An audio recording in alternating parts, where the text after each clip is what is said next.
When two rivals have been playing one another every year since 1948, and one team has won 5 in a row in the series, things can get testy in the pregame. It's the battle for the I-75 trophy.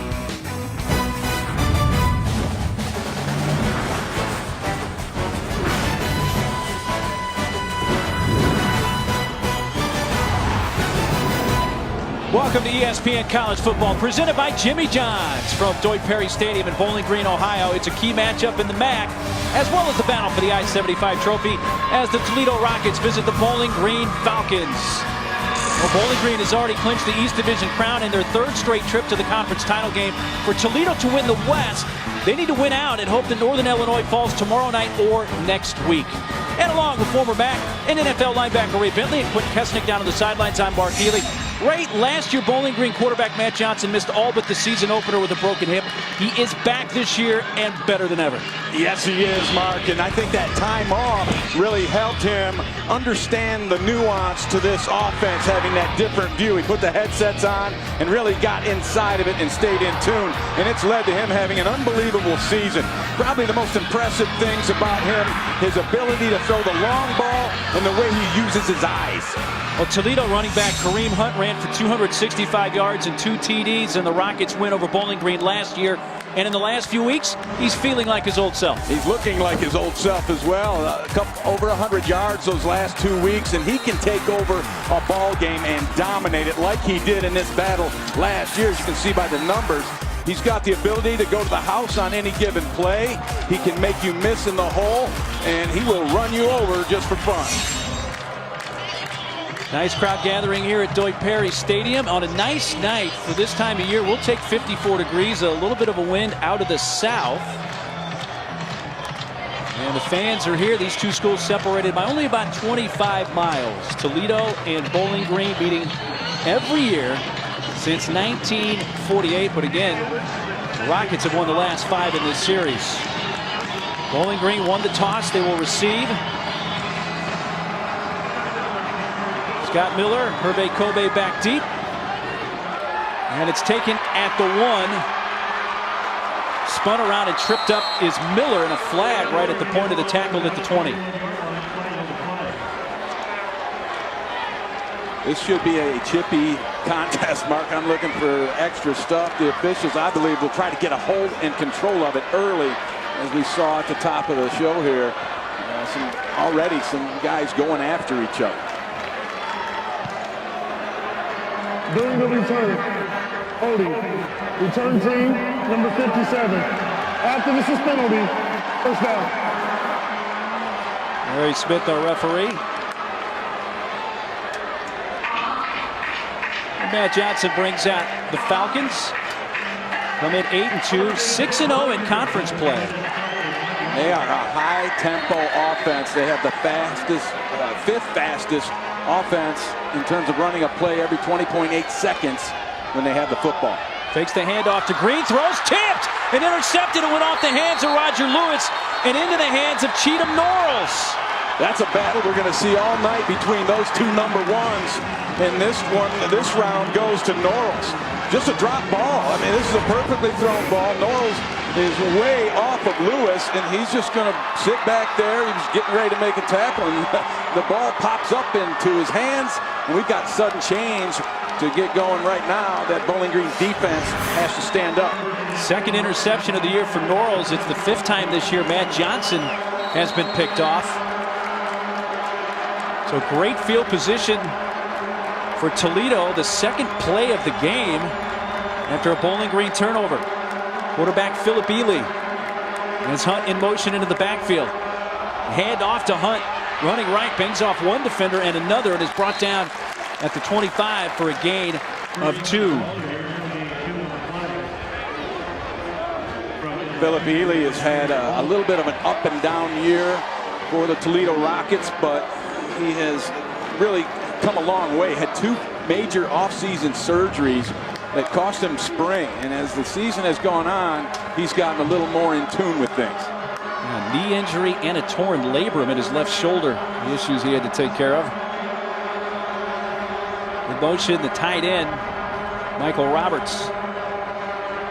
Handoff once again. Hunt around the left side. Broke a tackle at the 15, and they finally bring him down at the 10. Bernard Turner eventually with the tackle, but Kareem Hunt with a run of 15 yards. He had a great block by Alonzo Russell, the wide receiver, and that sprung him once he got past the line of scrimmage. And Hunt is a dangerous kind of runner. If he gets it going, he's going to be hard to stop. Spotted at the 10, so it is 1st and goal, Rockets. Healy gives it right back to Hunt. Straight ahead to about the 5. Again tackled by Bernard Turner. And it'll be 2nd and goal from the 5.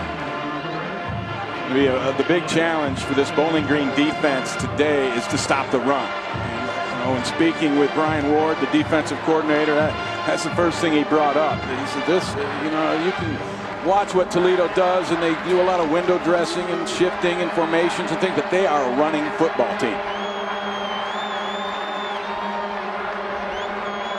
In motion, the tight end Smolik. Give it right back to Hunt behind Smolik, and he is into the end zone. Touchdown, Toledo. 5-yard TD run for Kareem Hunt. And the Rockets take advantage of the early turnover and take the lead. And it's the offensive line for the Rockets, I think, is the top offensive line in the MAC. And they will block people. They'll knock them out of the way, at least enough just to maybe force an arm tackle attempt, and Kareem Hunt will run through those. 8th rushing touchdown of the season for Hunt. Jamison Vest, Jr. from Pittsburgh, Pennsylvania, on for the point after.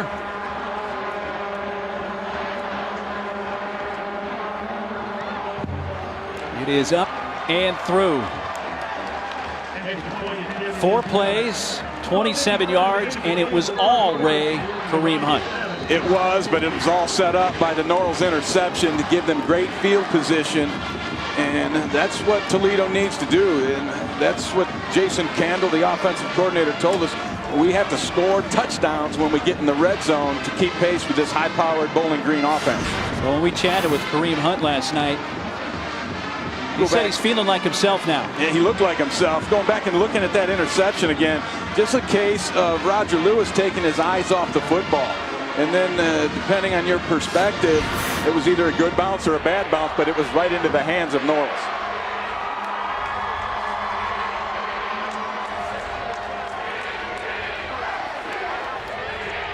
Scott Miller, Hervé Kobe once again back deep.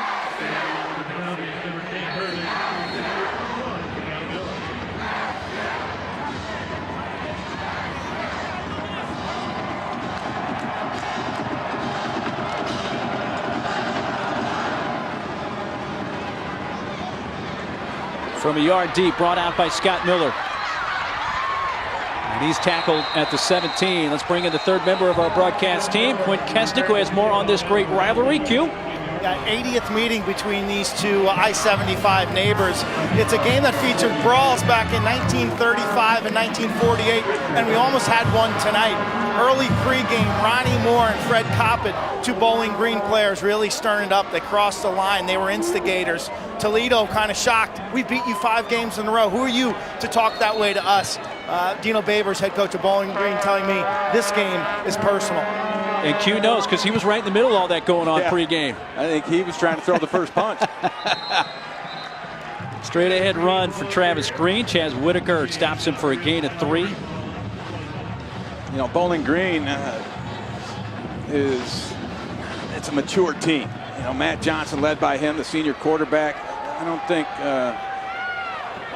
that all that wolfing before the game is going to matter a whole lot now that they're playing.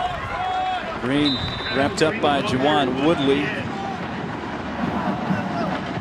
Matt Johnson came into this game either leading the nation or among the leaders in so many offensive and passing categories. And this offense that they run it's the Baylor offense, basically. And that's where Dino Babers learned it, took it here, and they had really gotten a lot of success from it. 3rd down and 5. Down at the bottom of the screen is Roger Lewis. Fake the pitch. They shovel it to the tight end. I think he got it. Doesn't look like he did. It's Derek Lee. And we've seen him run that fake little option pitch and shovel to the tight end. It only went for 3, so it's a couple of yards shy of the first down. Orion Jones, number 97, defensive lineman for Toledo, fought off a block and got in there and made that tackle to force the punt team out. Joseph Davidson averaging 46 yards per punt so far this year, and the explosive Corey Jones back at his own 25 for Toledo.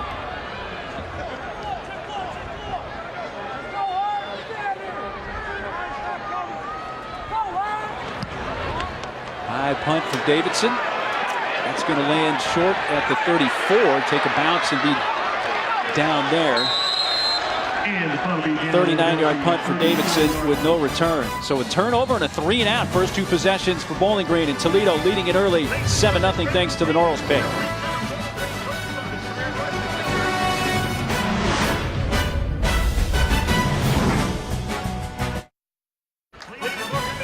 Well, the next college football playoff top 25 ranking show presented by Goodyear is tonight from the United Center in Chicago, and it's your chance to see the top 4 and the rest of the rankings revealed live. Join Reese and the guys 9:30 Eastern on ESPN in between the Champions Classic games. Also streaming live on Watch ESPN. Kareem Hunt already a touchdown run in this game. Second possession for the Rockets, taking over at their own 33.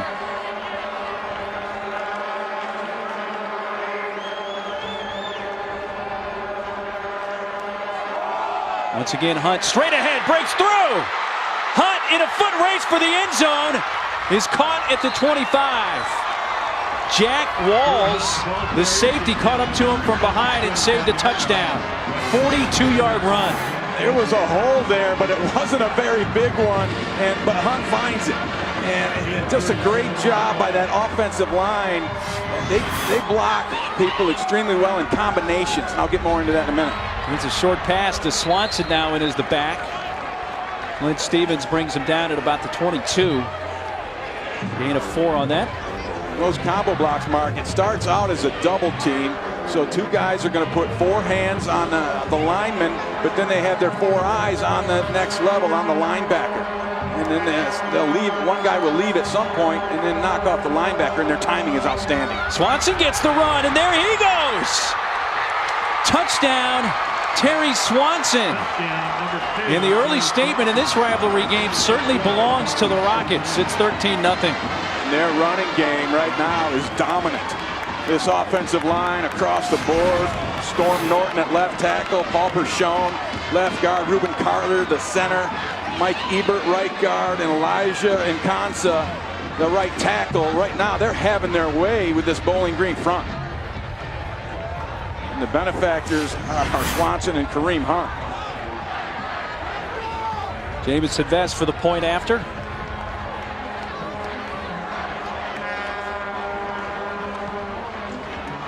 It is 14-0.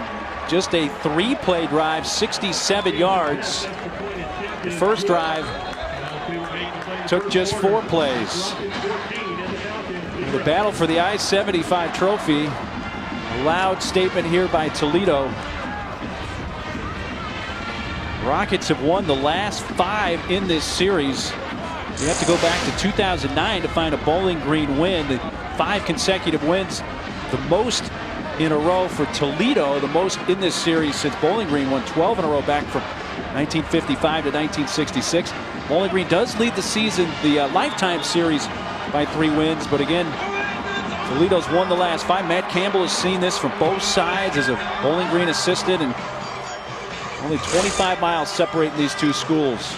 I thought a really poignant example of the intensity and what this rivalry means is when we talked to Dino Babers.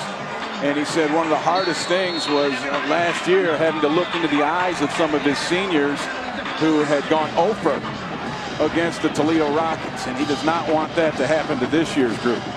Second season for Dino Babers here as the head coach of the Bowling Green Falcons. Miller is not going to take this one out. Babers came here from Eastern Illinois, had a couple of FCS playoff appearances at Eastern Illinois. Yeah, he picked up the Art Riles offense from Baylor and has really kind of fashioned it in his own form. But you remember the name Jimmy Garoppolo. That was his quarterback at Eastern Illinois. And he talked about being a second-year quarterback in his offense. And that's what Matt Johnson is. Even though he didn't play last year, Dino told us Matt plays like a second-year guy in this offense because of the way he paid attention after his injuries last season. Matt Johnson told us he watched a lot of tape of Garoppolo at Eastern Illinois. And, of course, Garoppolo now the backup to Tom Brady with the Patriots. Rolling out left. Johnson tackled on the edge, inbounds by Trent Voss. So this is a guy you got to keep an eye on all night, number 43 Voss, because they'll line him up just about anywhere. He's just a heck of a football player is what Trent Voss is, and he'll play as many as 7 different positions all over this field. Now he starts as a middle linebacker on this one, and he'll just run Matt Johnson down onto the edge, but he'll play defensive end, both left and right. He'll play free safety and both inside and outside linebacker. Fake the pass, hands off. This is Fred Coppin, and he's tripped up for just a gain of about 2. It was DeJuan Rogers who got him by the ankles. Nice angle by Rogers coming up from his safety position, because if he doesn't make that play, Coppin's got a lot of room to run through. Matt Johnson and the Falcons face a 3rd down and 8. Still looking for their first down tonight. Meanwhile, their opponent already has a couple of touchdowns. That's deflected. Ball in the air. Incomplete. That came down and actually hit Trent Voss on the arm. He wasn't sure where that was. Otherwise, he had a chance to pick that one off. Yeah, and it was Voss who got in there and breaks this one up. He's the rusher on the bottom of your screen. He keeps fighting and fighting and just throws a big old chicken wing up there. And then he couldn't find it. And it's fortunate for Bowling Green, because that very easily could have been the second batted ball interception. Second punt for Joseph Davidson, with Jones back at the 35 at Toledo. 2 3-and-outs and an interception. The 3 possessions so far for Bowling Green. Fair catch taken at about the 37 by Corey Jones. That's a 34-yard punt for Joseph Davidson. 14-0 Toledo leading Bowling Green about midway through this first quarter.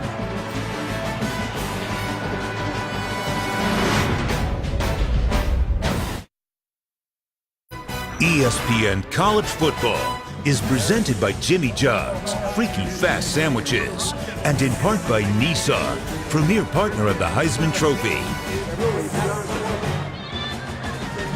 20 seniors for Bowling Green honored here just prior to the game tonight. You saw Zach Colvin, 92. That's Matt Johnson, and also 55 Alex Huddle.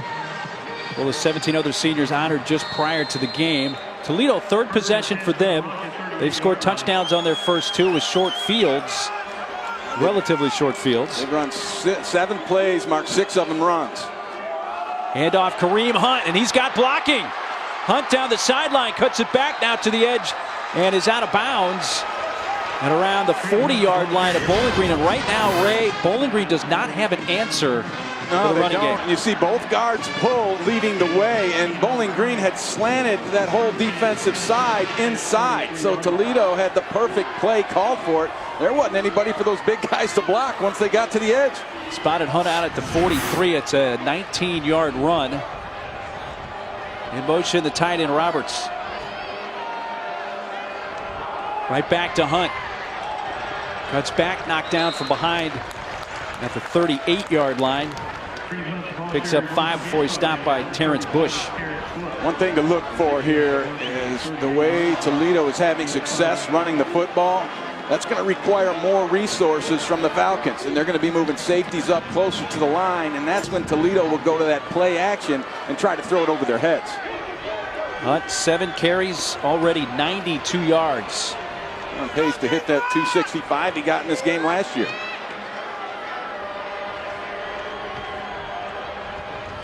Second pass attempt for Ely, caught by Thompson, wrapped up and pushed out near the marker. He'll have a first down at the 31. Let's check in down below with Quentin, who has more on that Bowling Green defense. Yeah, they looked stunned during that last timeout when they were over on the sideline, like Ronda Rousey, talking about getting off of blocks, which isn't happening, poor linebacker fits, and then tackling in the safe secondary. Keep in mind, when Kareem Hunt gets to the second level, he is bigger than all of Bowling Green's linebackers.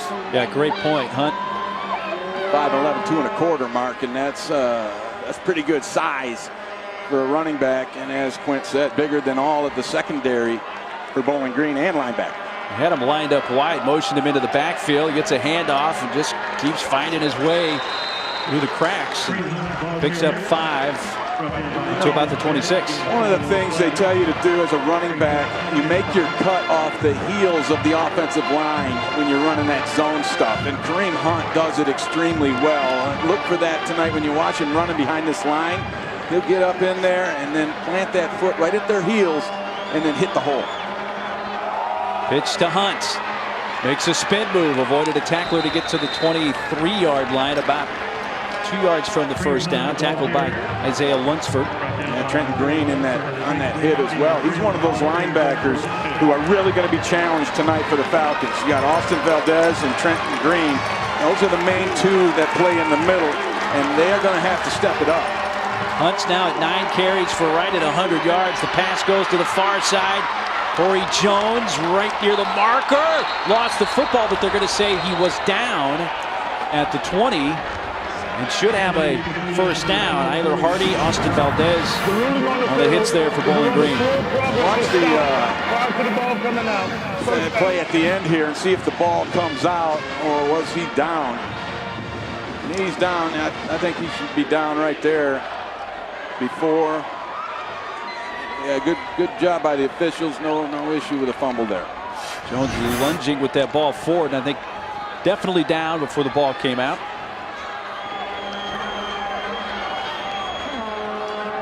Roberts, the tight end, goes in motion. Swanson gets the carry, cuts it back, finds a crease. Hardy has 1 touchdown tonight, and he stumbles and is down at about the 5. It'll be first and goal. The Rockets, a 15-yard run. At the 15-yard line, made the tackle with an assist from the Turf Monster, because he had a clean path to the end zone. He just stumbled a little bit, and that was another great cut by a Toledo back.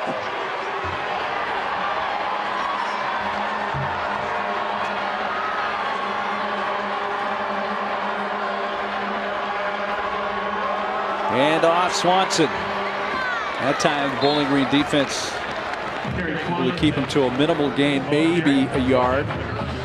Zach Colvin, number 92, and others there for the Falcons. Right now, this Falcon defense is searching for answers. They started out, Mark, they had the defensive line tilted a little bit, and they were all crashing inside, and that didn't work out too well for them. So now they're switching it, and now they're playing straight up. Now they're still tilted there, though, on the bottom. Ely hands off. Swanson stopped just short by about a yard by Nate Locke. And Locke is getting playtime today as an extra linebacker. They're bringing another guy in now to try and stop the run, trying to fortify that in the middle. 3rd and goal. Toledo at the Bowling Green 1, already leading 14-0. Just over 4 minutes to go in this first quarter. Hunt's hit the century mark already. 9 carries, 100 yards. So you're going to get it back here. You bet. And that time he stops. And the Falcons with an answer. Jernard Turner, the safety, coming up to make the leg. Going down. And Bowling Green does a stunt in the middle of the line. They take one of the defensive ends and loop him around, and they crash the ends from the other side. And that created a big mass pile of humanity, and it stopped the play. But Jamison Vest on to attempt the field goal. He's 14 to 21 this year in field goal attempts. He struggled a bit recently. He's missed his last 3 mark, a 47-yarder, a 21, and a 33-yarder. Got a relative chip shot here of 20 yards. Point, isn't it, pretty much? Yep. Just inside that right hash. And it is up and good from 20 yards for Jamison Vest. So Toledo settles for a field goal on their 3rd possession. And so far, they have not been stopped and lead 17-0.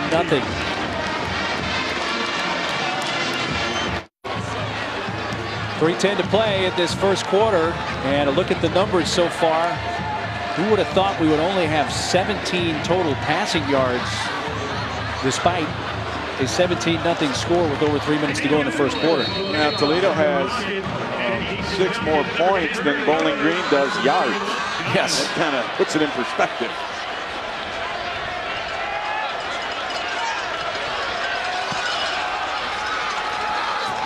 Miller comes up to take it at the 4. Hit hard at the 19. And stop there. Well, we have another big college football Saturday ahead of us this weekend, which means it's time for Watch ESPN. You can stream every game live. Download the app. Go to watchespn.com. Well, speaking of technology, there's a Twitter takeover with the 2 schools' Twitter sites by former players from each school tonight that are all in the NFL. Right now, Sean Swisham for Bowling Green, who plays for the Pittsburgh Steelers, place kicker. Bruce Grodkowski, Steelers quarterback, has that for Toledo right now. And they'll switch off. He's finding some light. Straight ahead, Green at his way forward to the 32. We may share, by the way, with you some of those interesting tweets. We'll follow that.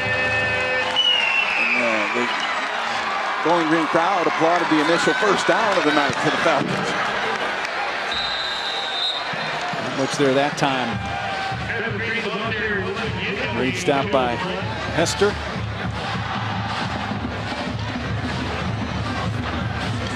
This Bowling Green offense is out of sync right now. Just watching them, they don't have the usual tempo that they play with, the jump. They just are kind of mulling around, and now they take a timeout. And Coach Babers wants to talk to them.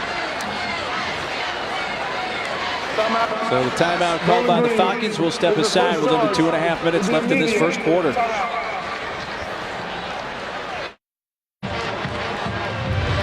Well, this is a matchup of the Bowling Green offense, which leads the MAC in scoring against the team that has the best scoring defense, Toledo. But right now, it's been the Toledo offense in the running of Hunt and Swanson that have been the story. 2nd down and 8. Play fake.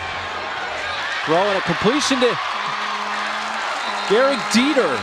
A 1st down up to the 44. Pushed out of bounds by Trayvon Mathis. And looks a little bit more like the Matt Johnson in this passing offense 11-yard game. Yeah, let's see if they try to go fast now that they have moved the chains here for the 2nd time in this drive. 2nd time all game. But they're all about tempo and getting the ball out quick. Johnson comes and dumps it underneath. Green avoids a tackle. It looks like he'll have a 1st down at the 45 of Toledo. Hester again with the tackle for the Rockets, a 10-yard gain. Josh Teachy had a chance to stop that play for just about nothing. Missed that tackle. Green's a tough tackle in open field. Green doesn't get back to the line of scrimmage. Might lose a half a yard or a yard. That's Chase Murdoch, number 40. The tackle, loss of 1. Murdoch's a senior linebacker who is a stout player in between the tackles. Also has the speed to run things down.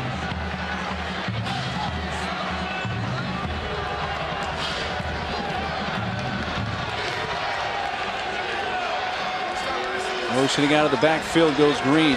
Got a matchup over there. Murdoch came to cover Green. Johnson likes to take off and has plenty of room. A quarterback not known for his running is in a foot race to the end zone, and he wins it. 46-yard touchdown run for Matt Johnson.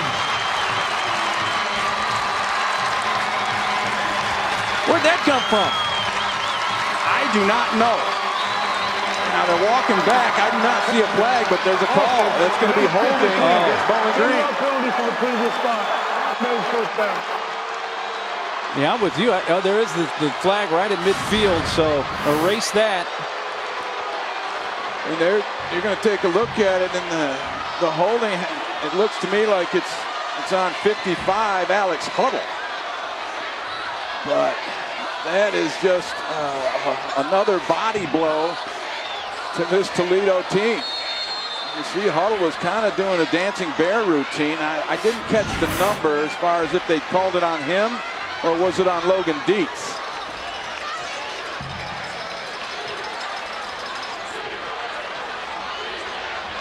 So it erases what would have been a long touchdown run of 46 yards for Matt Johnson. He is not known, as you said, Mike, as a runner of the football. Very seldom. They'll only do it to keep the defense honest. Johnson swings it out to Coppett. It's a block on the edge and lost the football. Loose and picked up by Toledo. Chase Murdoch knocked it out. The second Bowling Green turnover, and the play after Bowling Green thought they had a long touchdown run that was called back. They turn it back over. And Voss lands on the football, but this, you're right, Murdoch just loaded up and laid the wood on Coppett.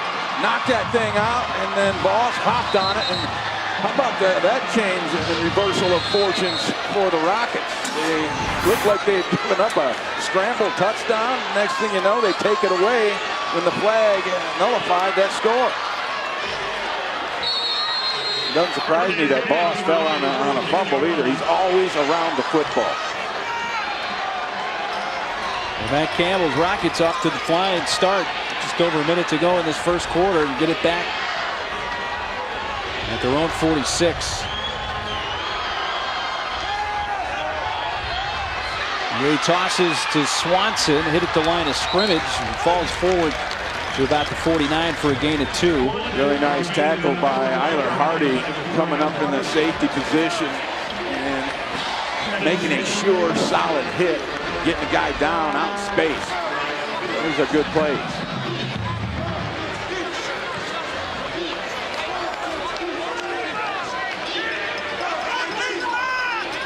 Really looking to the sideline. Watch the Bowling Green defensive line. They'll take a knee.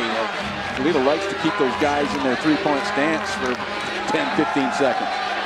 Ely going to take a deep shot down the sideline. Caught inside the 10. Alonzo Russell, first and goal, Rockets. 47-yard pickup. And he just out-physical Clinton Stevens along the edge. I mean, those guys were battling a little bit, and Russell, a bigger guy at 6'4", 205. Stevens is only 5'10", 182, and he used that body to get free. And off. And Swanson brought down just shy of the 5 by Valdez. Valdez needs to make more of those type plays. Into the first quarter. All Rockets, 17-0.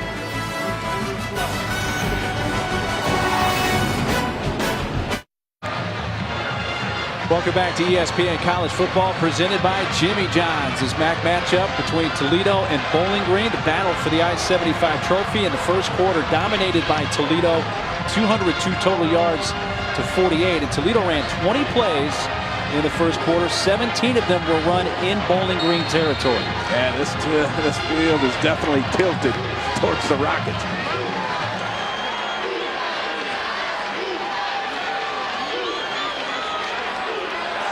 Ely taking a look. Off the hands of Thompson at the 4. That was Eiler Hardy on the coverage. Number 4. Notre Dame transfer. Got his degree in South Bend. Able to play another year. Came here. Yeah, Dino Babers was proud of that fact. That is a kid who had graduated from Notre Dame and he wanted to come play football at Bowling Green. It says something. 3rd and goal from the 6.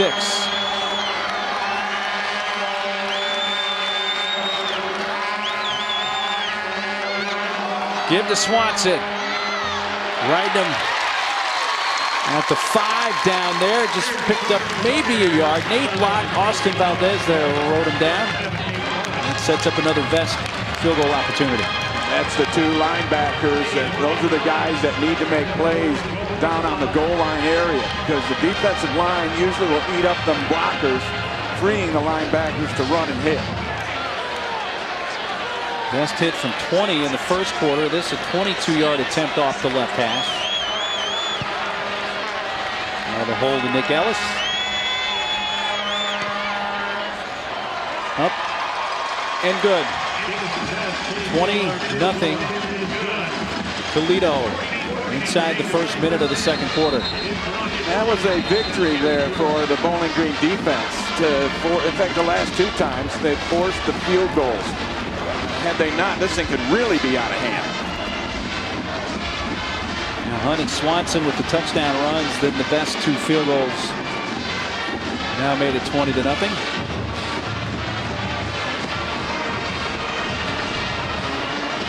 Babers, Falcons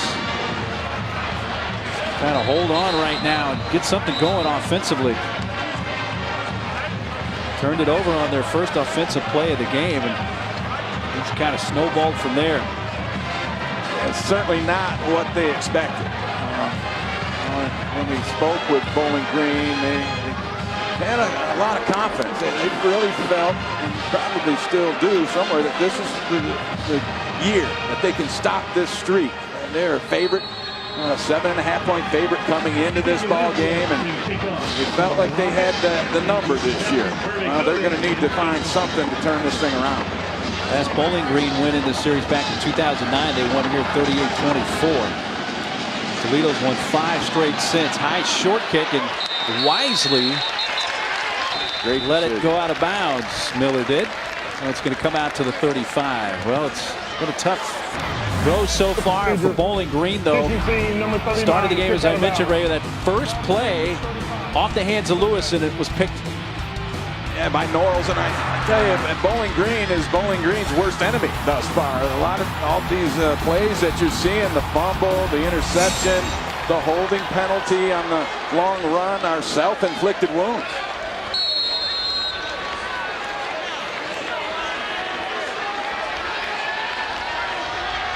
Johnson fakes the handoff to Green, comes to the near side. Dieter made the catch. Inbound, steps out at about the 45. Down to Quinn. Falcons operating right now without Roger Lewis, who ran off to the Bowling Green locker room under his own power with their medical staff. I didn't see any signs of injury. We're waiting on his return right now. Thank you. Thanks, Moore. Pushed out of bounds at the 45-yard line of Toledo. Yeah, Lewis, things were going wrong at the time, Ray, but he had some bad body language for a while, and Dino Babers called him out on that, but it may be an injury. Almost picked there. It was a nice play by Dukes. And I don't know if Moore was able to get the ball or not. They picked it up, and then Gibbs laid him back out. And the crowd here doesn't like that, and I don't blame them, but I couldn't hear if a whistle blew or not.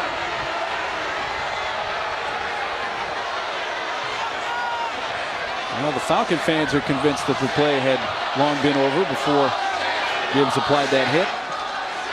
So it's 3rd down and 1. Theo Redding late onto the field. Reset the play clock. It's a critical 3rd down here for the Falcons. Green. They get just enough. Got it inside the 45. 1st down, Bowling Green. Going back to Roger Lewis's injury, he's the guy that takes the top off of the defense. He's really good at the deep ball, and Matt Johnson can throw it well. And you don't have that element in your offense, it can be difficult. Johnson taking a deep strike for Dieter. A little bit of contact, and there's the flag. Coverage there by Trayvon Mathis, and he's going to pick up the pass interference. And Mathis just did not get his eyes turned around to find the football. And anytime that happens to you, it becomes a guessing game. More often than not, you guess wrong. Defense, number 6. 15-yard penalty, automatic, 1st down. And you make contact too soon. You want to be in a position where you can get your eyes around and make a play on the ball. If not, then you wait for those receivers' hands to go up and you stick your hands in between his. 2 receivers stacked to each side for Johnson. Again, no Lewis. Roger Lewis, who came in 2nd in the nation in passing yards receiving.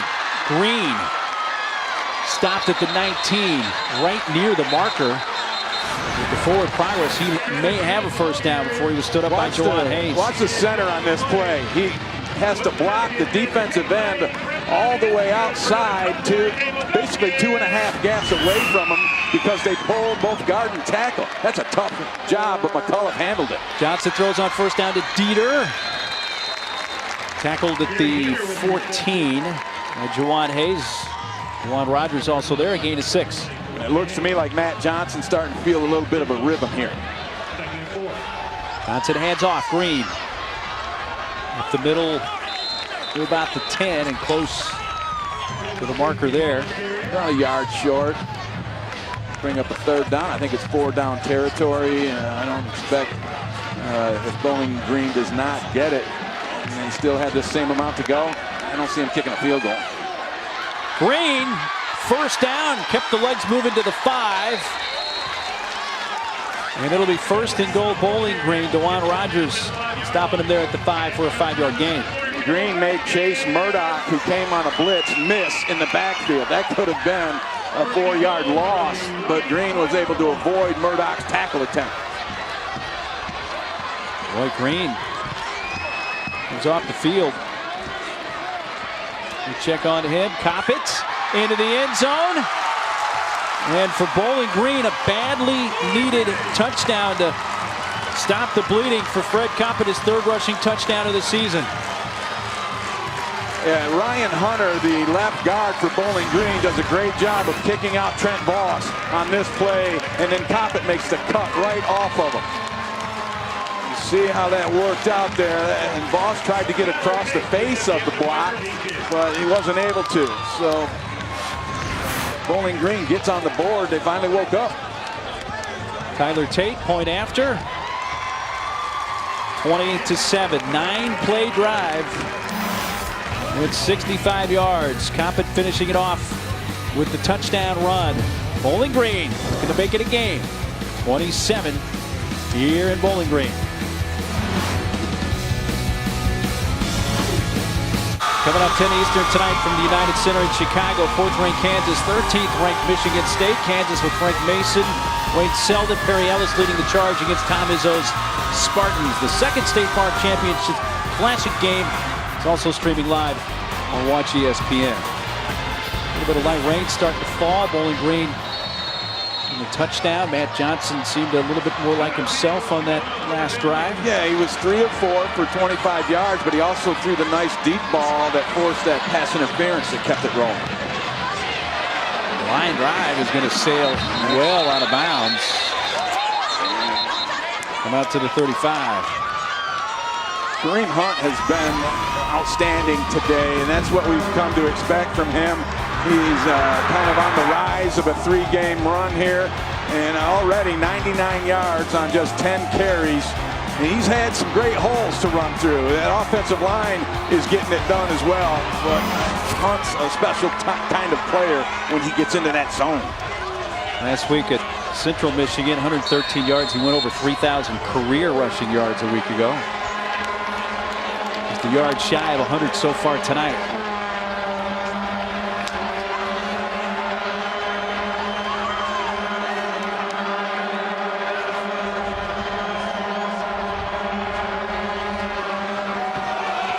Really hands off, and Hunt is hit in the backfield. They lose a yard or 2. Austin Valdez coming in to make that initial hit. It was interesting. The nose tackle for Bowling Green, Isaiah Lunsford, switched into a tilt at the last second, and he took that center and drove him back, and that created a seam for Valdez to come in and make a hit.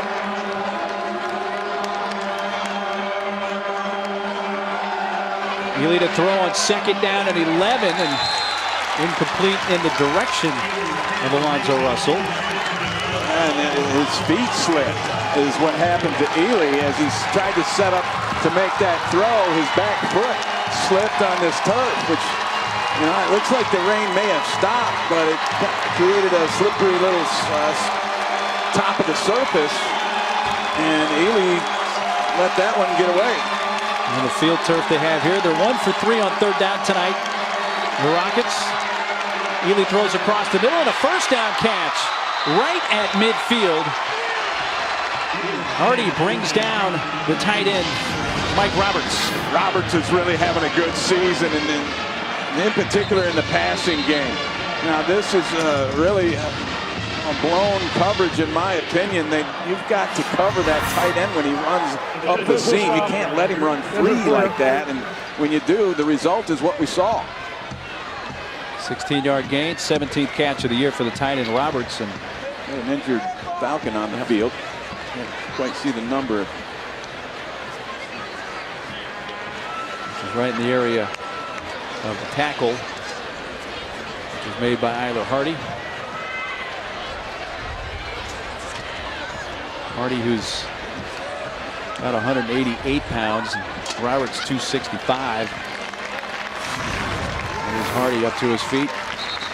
Yeah, take a look at it, see if you can see. Well, he just kind of turned his body and took that full force of the blow from Roberts right there in the midsection and the side area that's not padded. That could leave a mark. Graduate student Eiler Hardy. First down in midfield for Toledo. Hunt runs left. Started to cut back, but 3 or 4 brown shirts there for Bowling Green, including Nate Locke. A loss of a couple. Great job by the defensive line of Bowling Green, taking out blockers, creating a huge window for Locke to come down unfettered and make a hit in the hole. It seems like the Bowling Green defense starting to find some answers against this Toledo rushing attack.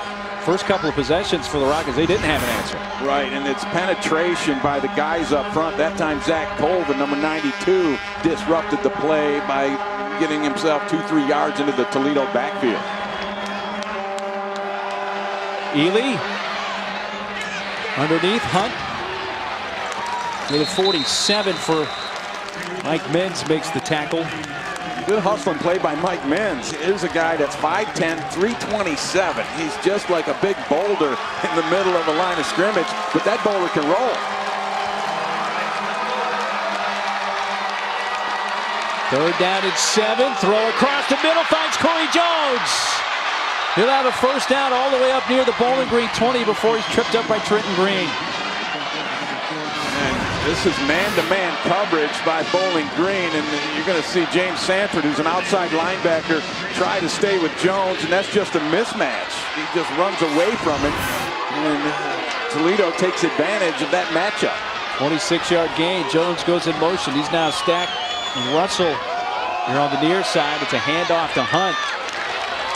Stopped at the 20 for just a gain of a yard. Trent Green again with the tackle.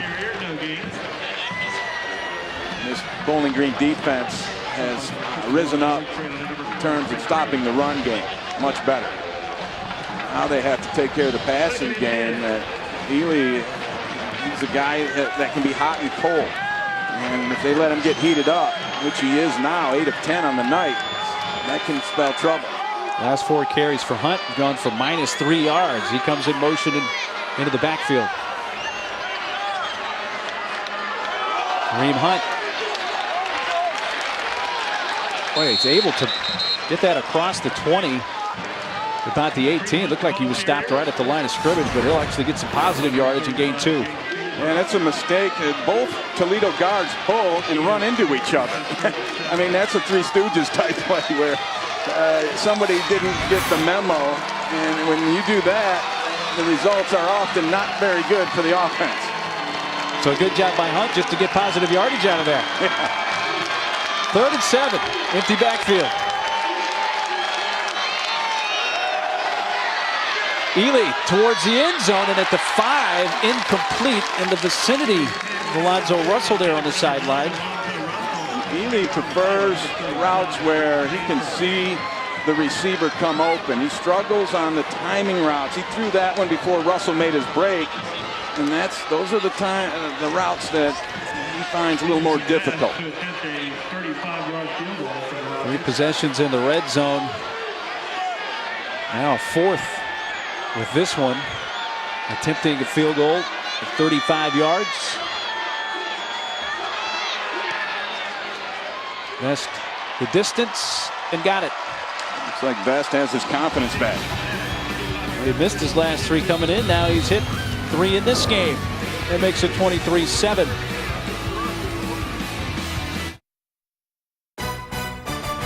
ESPN College Football, brought to you by Coke Zero.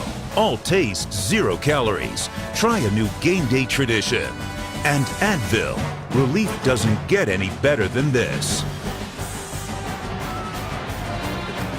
Well, look at this rivalry through the years. They play now for the battle for the I-75 trophy. Played for the Peace Pipe for a lot of years as well.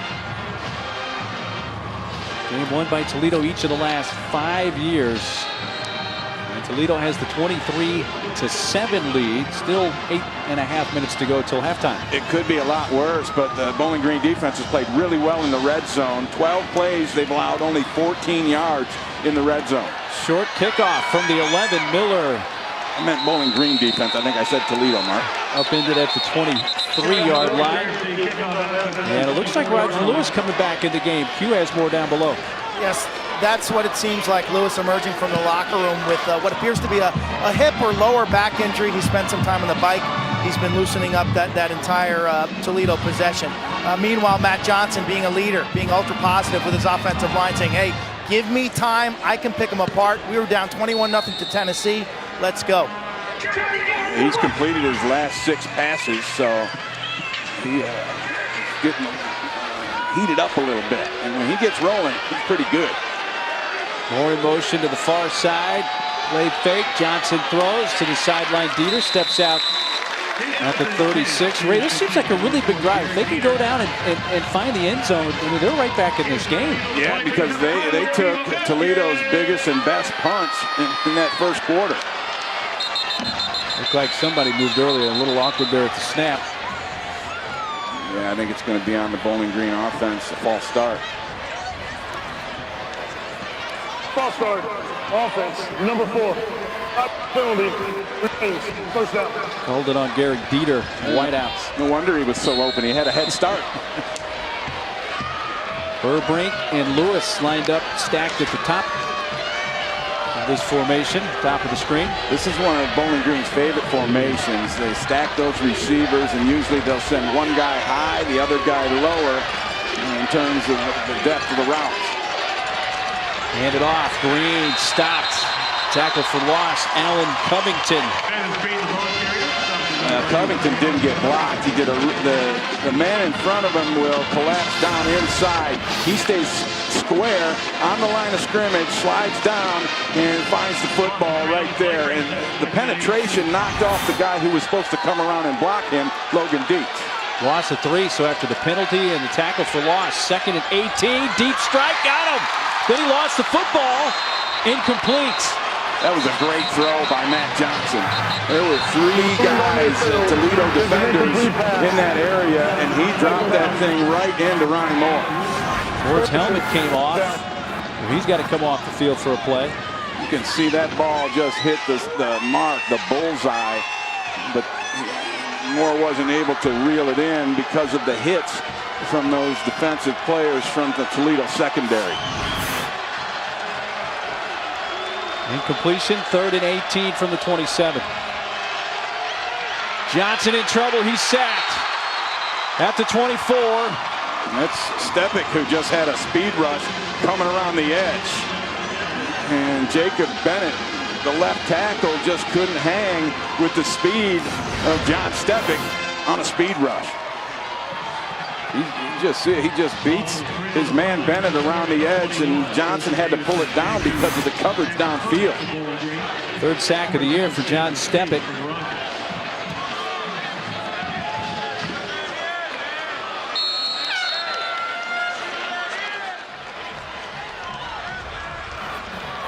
Timeout.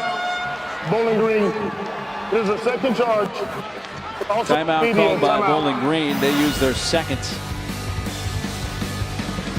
6:45 to play in the first half. Johnson sacked by Stepic. It's 23-7 Rockets. Bowling Green just used their 2nd timeout of the half with the punt unit out on the field. And, you know, there were still 20 seconds left on the play clock. But when you have issues with your punt team, you don't want to take any chances, especially where Bowling Green is in this ball game. No sense in getting a punt block, so Dino Babers used that timeout. Corey Jones at his own 35 to receive this punt.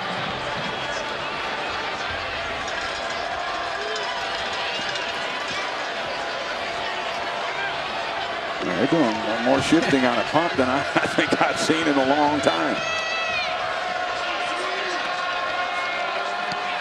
So left-footed punter Davidson gets it away. Jones has to retreat all the way back inside the 25. Retreats more inside the 15. Headed to the far side of the field. Going to get a block right there. And is out of bounds near midfield. And a late flag comes in. Yeah, and that was Robbie Rhodes who came flying in there and made the hit out of bounds. And it got him hopping over there on that Toledo sideline. After the play, personal foul, kicking team number 49, late hit out of bounds. 15-yard penalty, first down. It was actually the punter who made the late hit, Joseph Davidson. I've never seen a punter run after somebody with that kind of ill intent. So that'll add to the run.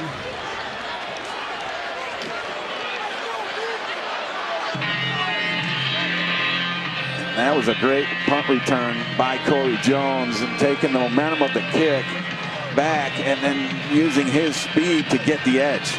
And then those blocks were set up. 51-yard punt, return 23 yards.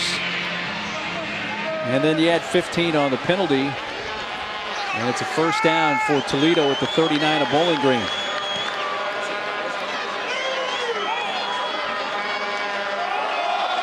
Hand off. Hunt inside the 30 to the 29, a gain of 11 and a first down before he's stopped by Ilo Hardy. He just does such a nice job of finding the hole, and then when Kareem Hunt does and he puts his foot in the ground, he's a load coming at you. 15 carries, 110 yards for Hunt. Pass threaded that time. Thompson on the run, still going inside the 15 down to the 10. That's the way you finish a run right there. Keep them legs driving. And Bowling Green is very aggressive on the perimeter after those quick screens. The problem with that is that the guy who takes the shot and misses it, then it's gonna, you're gonna be outnumbered after that play. Hunt sidesteps one tackler who's inside the 5 and into the end zone. Touchdown, Kareem Hunt. His second of the night. And Bernard Turner, the safety, missed that tackle in the backfield, but I give the credit to Hunt. He put the brakes on twice in that run and then restarted. And that just throws off the angles. There's the missed tackle at the first one. And watch him, he puts the brakes on and then hits the gas pedal again. He's a special ball player when he's rolling like he is tonight. 11-yard touchdown run for Hunt, who had a 5-yard TD run to begin the scoring tonight.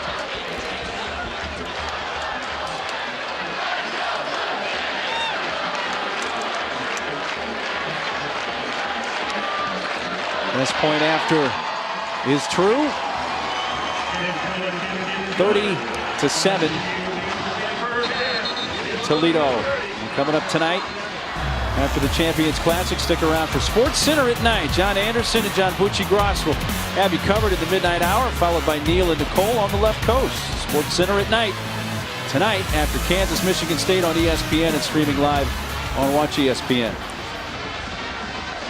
You'll be able to see some Kareem Hunt highlights when you tune in to Sports Center later on tonight. He's been all over it.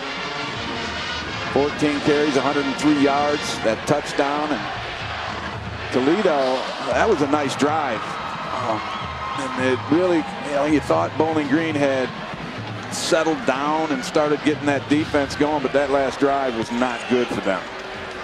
6 possessions for Toledo tonight. They've scored all 6 times. 3 touchdowns, 3 field goals.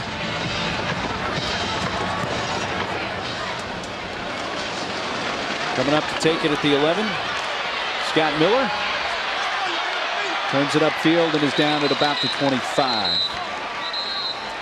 And celebrating its 11th year sponsoring the Good Hands Field Goal Nets, Allstate makes contributions to participating universities' general scholarship funds for each field goal and extra point kick. To date, Allstate has contributed millions in scholarship funds.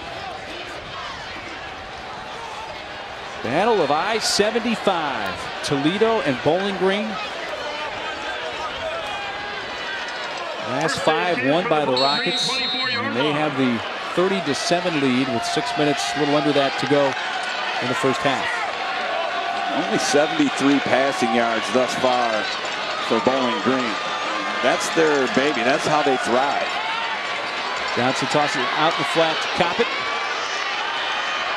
Up near the 28-yard line for a gain of about 4. You know, Johnson came in averaging 396 yards passing per game. Right. And to have 73 with 5 minutes until halftime, that tells you a couple things are going on here. Number one, Toledo's playing really good defense. But I think with Roger Lewis out for the spell that he was, we haven't seen a whole lot of deep shots yet. And that's where Matt Johnson gets it done. He's only tried the home run ball twice thus far. They average upwards to 12 a game. Quarterback draw. Johnson pulled down at the 31-yard line. That's Chris Collins, number 53. Collins just had 1 tackle coming into today's game. But one thing Toledo's doing is they're using and rotating defensive linemen through a lot more. It hurt them in a game previously that their only loss to Northern Illinois. They didn't substitute those defensive linemen, and they got one out. Johnson looking to run on 3rd and 3, and as he tumbles forward, backwards that is, will have the first down at the 35, wrapped up by Keenan Gibbs. Gain of 4. We have not seen Green come back. Travis Green, after it looked like he was shaken up and had to leave the game in their last series. Coppett gets the carry there to about the 37-38, stopped by Trent Voss, a gain of 3. Fred Coppett is a solid running back himself, coming in averaging 5.7 yards per carry. But Green is special. He can make you miss in the hole. He can hit the gas pedal and go the distance at any given time. They'll miss him if he isn't able to come back. Johnson comes to the near side. Coppett trying to make a move there on Christian Dukes. Dukes eventually catches up to him, but it is a first down up to the 47, gain of 9. Well, Dino Babers said Travis Green, what he told us, he's the straw that stirs the drink for Bowling Green. To the near side. Peter knocked out at the 43. DeJuan Rogers. Let's check in down below with Quentin.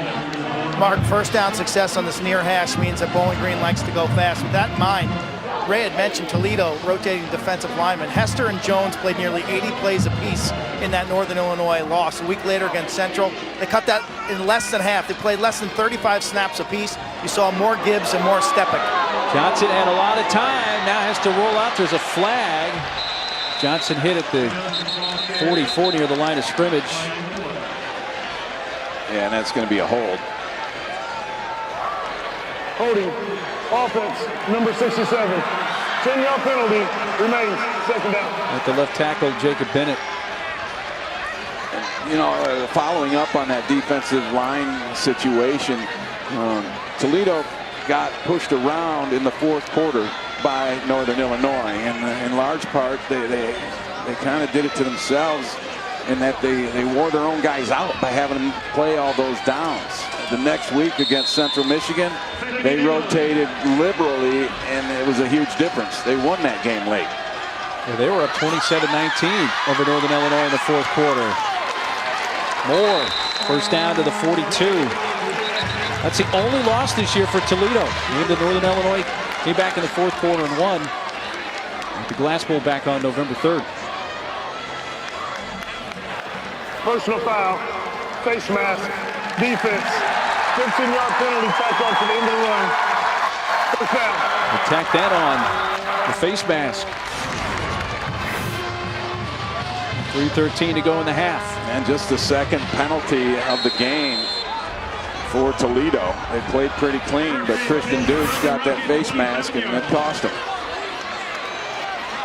First down at the 27 of the Rockets. Coppett leading inside the 25 for a gain of 3. Ron Woodley with the tackle.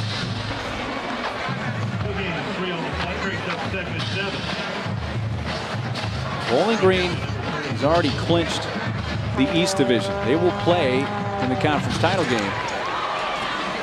Toledo needs to win this, really needs to win out, and needs a Northern Illinois loss to set up the rematch in the title game. Johnson throwing, found his man inside the 20 at the 19. There is Roger Lewis for a 5-yard gain. And they don't execute the scramble drill very well or very often because they get the ball out so quickly. But they do a great job of it in this play as Johnson was able to escape and Lewis comes back to help out his quarterback. First catch of the night for Lewis. His team leading 70th of the season. They're going to take a look at this, make sure he has a legit catch. We'll go to break.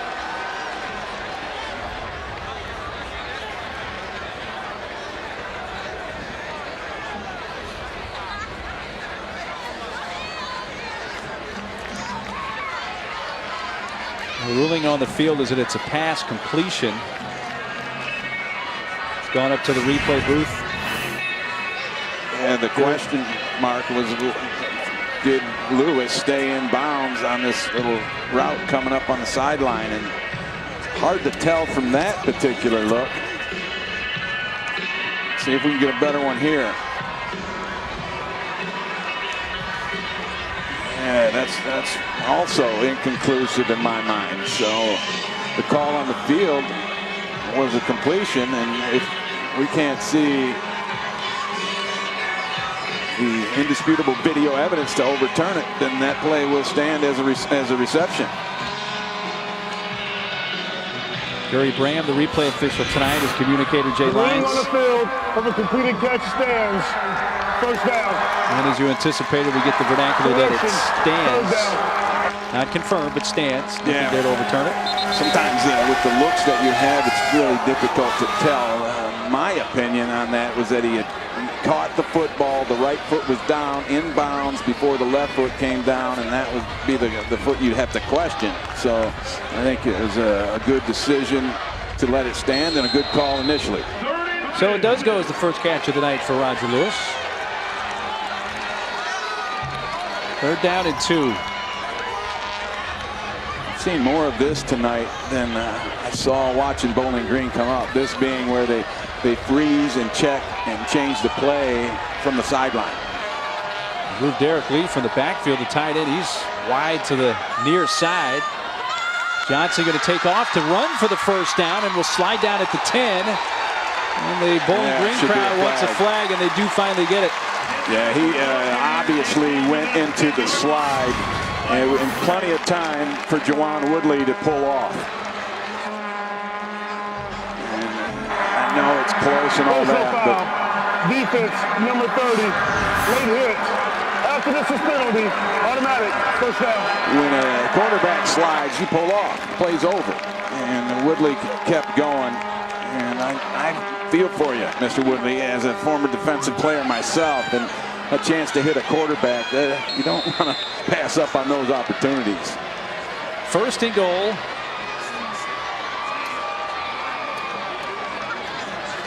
Got the jumbo package there. Tight end Lee. Also they got J.J. Beggin in the backfield. Near side, incomplete. Norrell's on the coverage of Dieter. Dieter made the catch one-handed. It was incredible. But was he out of bounds? I don't know. I think he was in. This is another one they need to take a look at as we look at it. Well, this is an incredible grab. Just a one-hand stab. It's almost like he had a mitt on. But did he have control of the... He did. Because his foot's down. Okay. Now he has control of the ball. The foot's in. That's a touchdown in my book. And they're going to look at it. Well, and this should. My point is this. It looked like it moved in his hand. On the field of an incomplete pass is under further review. I think he gathered it back in, kind of re-squeezed it, and his foot was still in bounds. Well, let's take another look. Great look from the end zone as the left hand goes up.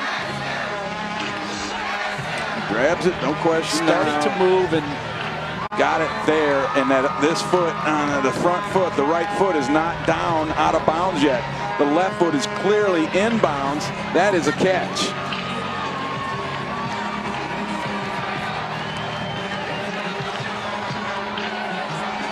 That's an amazing play for him to grab that football. He had it right there before the right foot went down. I think that replay official buddies, Gurry Bram, he's been doing this for 11 years.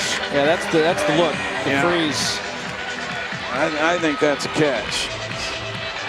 And one heck of a catch. Yeah, because now watch the football on his way to the ground to make sure he completes it. He doesn't go to the ground, which is, you know,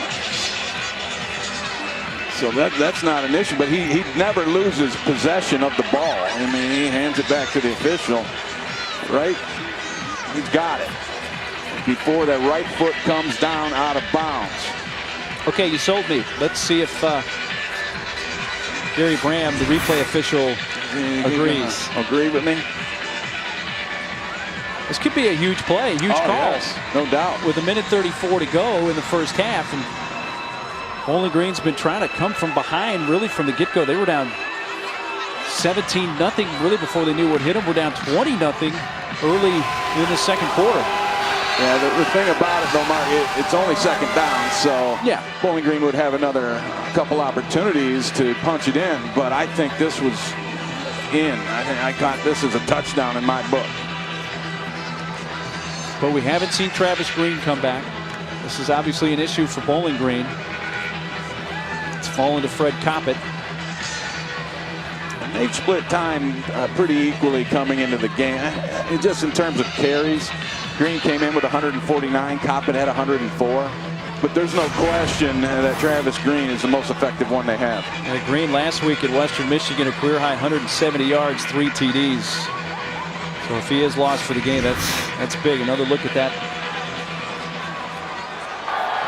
After review, the receiver controlled the ball with his left hand. It's a 5th down. The ball is reversed to a touchdown. You're 1 for 1 tonight, Ray Bentley. How about it? 6th touchdown catch of the season for Garrett Dieter, and an acrobatic one-handed touchdown catch. I got to tell you, our crew did one heck of a job giving us those looks to be able to make that decision, because that was a tough call. Tyler Tate's point after. Falcons trying to claw back in this. An 11-play drive goes 76 yards. The Dieter touchdown catch makes it 30-14. Walking the tightrope. Got it with the left hand. Touchdown, Dieter.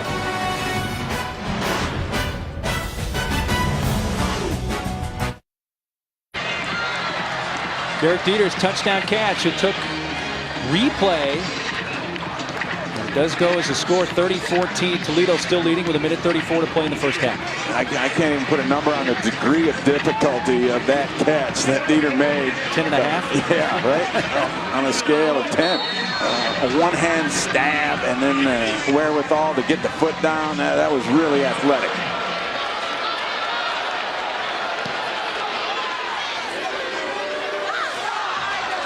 Taken at the goal line. Deontay Johnson still running. On town at about the 25. Let's check in with the studio and say hey to Chris Cotter. Chris. Hello, Mark. Ray, DXL halftime report coming your way in just a little bit. Trevor Maddich is here with me. We'll preview Ohio State and Michigan State. That's Saturday's game, 3:30 on ABC. Also, a big weekend ahead for the Big 12. We'll talk about what happened last week and where Oklahoma might be when the rankings are handed out a little bit later on tonight. That's coming up. DXL halftime report. See you then. See you then, Chris. 1:24 still to play in this first half from Bowling Green.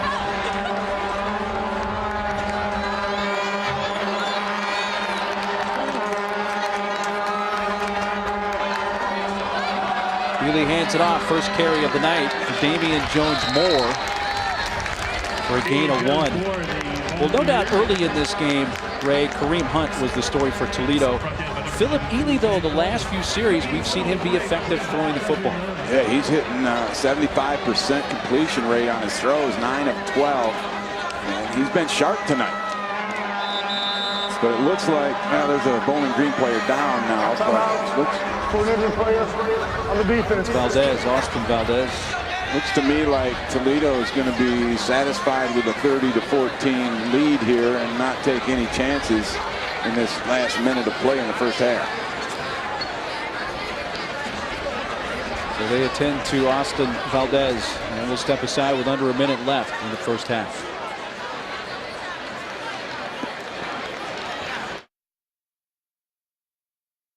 Austin Valdez went off under his own power, but right now Matt Campbell's Rockets, 56 seconds left and all 3 timeouts, leading 30-14. They scored in all 6 of their possessions tonight. 3 touchdowns, 3 field goals. Yeah, and they will receive the second half kickoff. And so I understand Coach Campbell's conservative play call, at least on that first down, not trying to do anything that can put you in jeopardy of giving up some cheap points. You're going to get it coming out at the half anyway.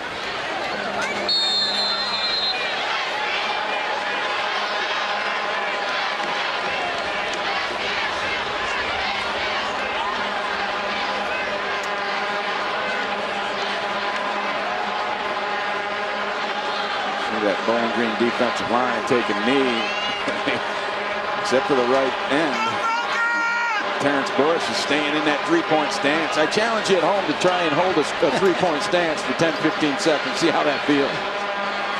Them quads and thighs will start burning. The play clock. The game clock still at should be 28. set at 46. Therefore, the play clock will start on my ready. The game please clock reset had started. the game clock to 46. It should not The play have. clock at 25 or so at 40. They will both start on my line. Got all that? 46 seconds left.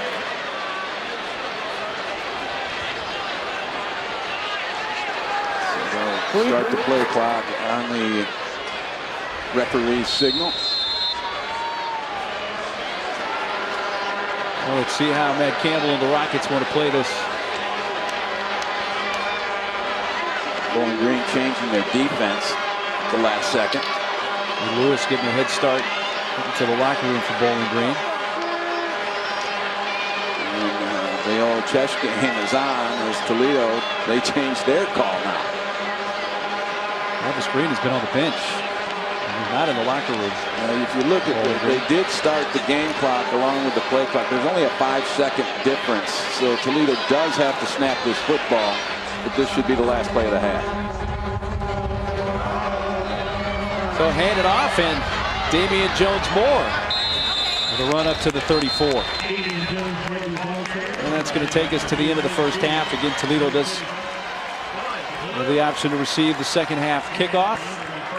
The only possession they don't score on in the first half, Ray, is the one we just saw in because they have to. Yeah, they played outstanding on offense and defense, and then lo and behold, they've got a pretty significant lead. Kareem Hunt, Terry Swanson, the touchdown runs, Vest 3 field goals on a couple of touchdown runs in that half with a 30-14 lead here at the intermission. Let's send it down to Quint with Coach Campbell. Coach, there was a lot of, shall we say, chatter pregame, a lot of emotion on display. How did your team react?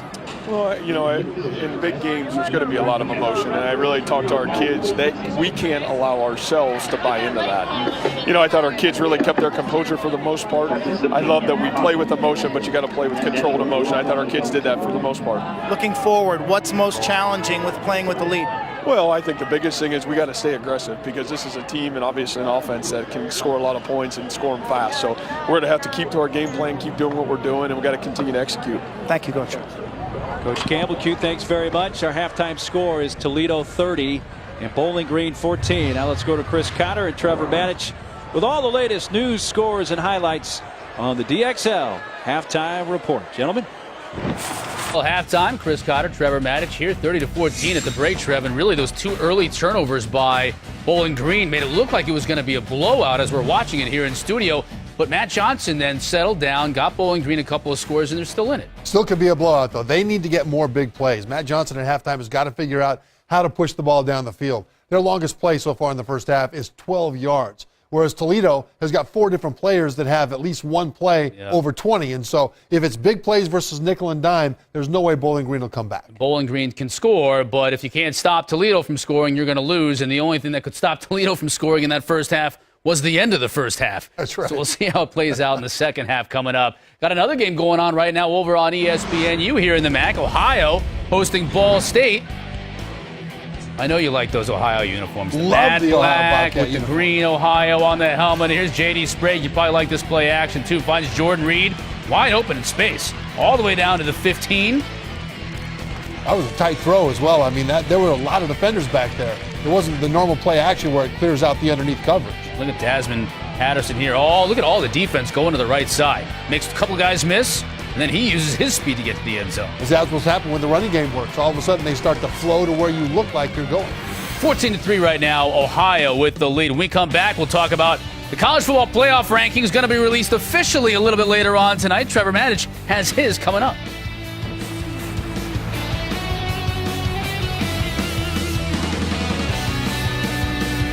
You're watching the DXL Halftime Report. Kareem Hunt, 120 yards and 2 touchdowns, 171 yards for the Rockets in the first half. Big plays, staking them to a 30-14 lead over the Falcons here at the break.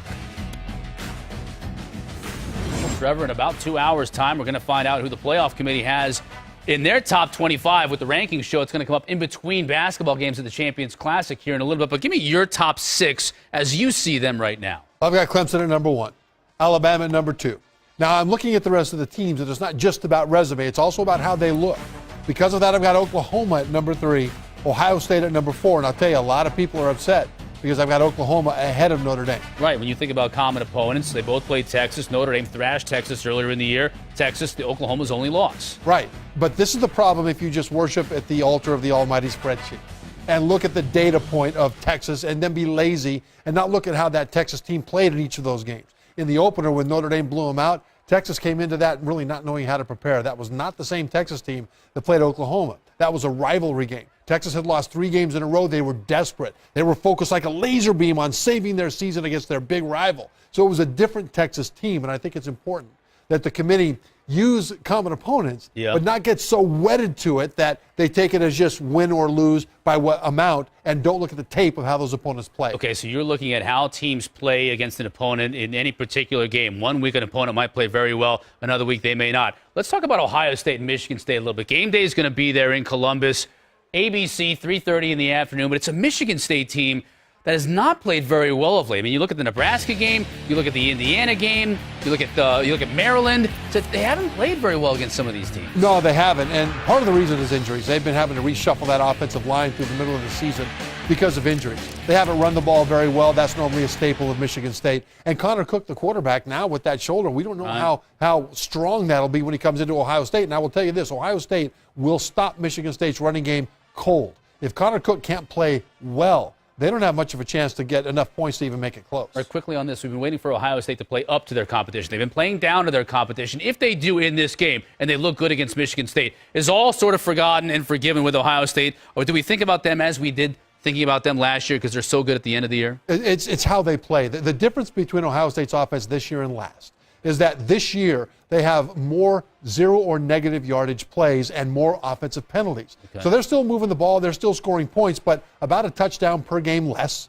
And their third down conversion percentage is a lot less than last year because of the 0 and negative plays. So what we need to see then from Ohio State going forward, if that thing is going to come together like that fine-tuned sports car like it was last year, they've got to stop hurting themselves with the negative plays. All right, I think about J.T. Barrett now under center.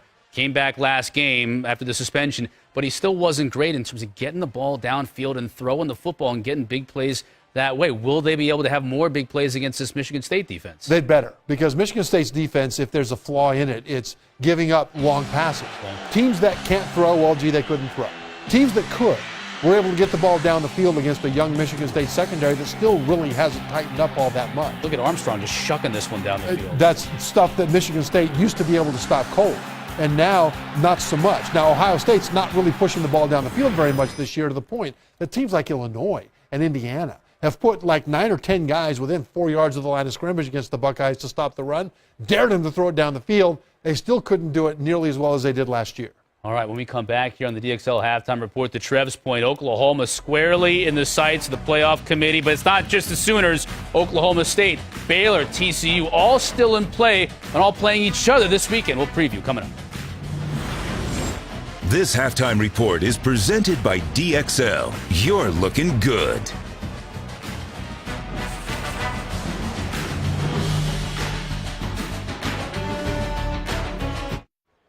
Don't forget, you can stream every ESPN college football game live at home or on the go. Simply download the Watch ESPN app or visit watchespn.com. Yet another week to watch in the Big 12. Baylor, smarting from that loss against Oklahoma this past weekend, takes on Oklahoma State. Jarrett Stidham, the freshman, has that sore back from early on in the Oklahoma game, although it appears that even though he was in a lot of pain on Saturday, he's still going to go against Oklahoma State. How about TCU at Oklahoma? Will Oklahoma have a letdown after the big win this past weekend? TCU, we don't know about that man right there, Josh Toxin. We don't know whether he'll play. We don't know about whether Trevon Boykin will play. Both of them listed as questionable. Coach Patterson said that Boykin, if he practices on Thursday, he said this today, he expects him to play then on Saturday, so we'll keep a close eye on that. This Oklahoma team, the air raid offense that was installed earlier this year, Baker Mayfield is the guy at the helm, and he's getting some Heisman chatter.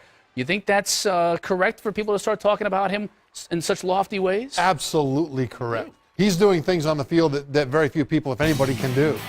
Johnny Manziel was the last guy that I've seen that'll run around and make plays off schedule like Baker Mayfield is doing now. Now, he'll make the throws. He can throw the out, deep out from the far hash. He can throw the deep fade, all that. But when things start to break down, a quarterback who's a good mobile quarterback will take off and run, and it'll be exciting. Mayfield can do that. But then all of a sudden, he'll start to do that crazy, wigged-out, insane Johnny Manziel-style playground stuff where you can't take your eyes off the screen. It's completely riveting to watch him play and watch him do those things, and that's one of the reasons I have Oklahoma at number 3, because now all of a sudden, you've got Mayfield not just making the plays that are there, not just doing pretty well extending plays off schedule, but being electrifying when things go beyond that.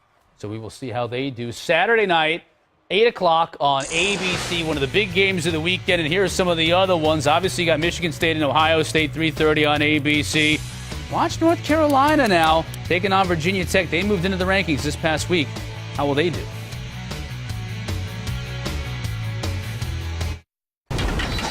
Over on ESPN, Game 1 of the Champions Classic doubleheader, Kentucky and Duke. Duke gets it going, or Kentucky rather, with the defense. Marcus Lee, the block. Tyler Ulis finds Scalabissiere with the dunk. Right now, all tied in the first half. Some news out of baseball. David Ortiz is going to announce that he will retire after the 2016 season. He's going to do it tomorrow on his 40th birthday, reportedly. His 503 career home runs, third most in Red Sox history behind Ted Williams and Carl Yastrzemski. Gehrig Dieter, in the baseball feel here with the names here. Gehrig Dieter looking like Lou Gehrig with that great catch. Falcons trailing, though, 30-14. Second half on the way. This Halftime Report is presented by DXL. You're looking good.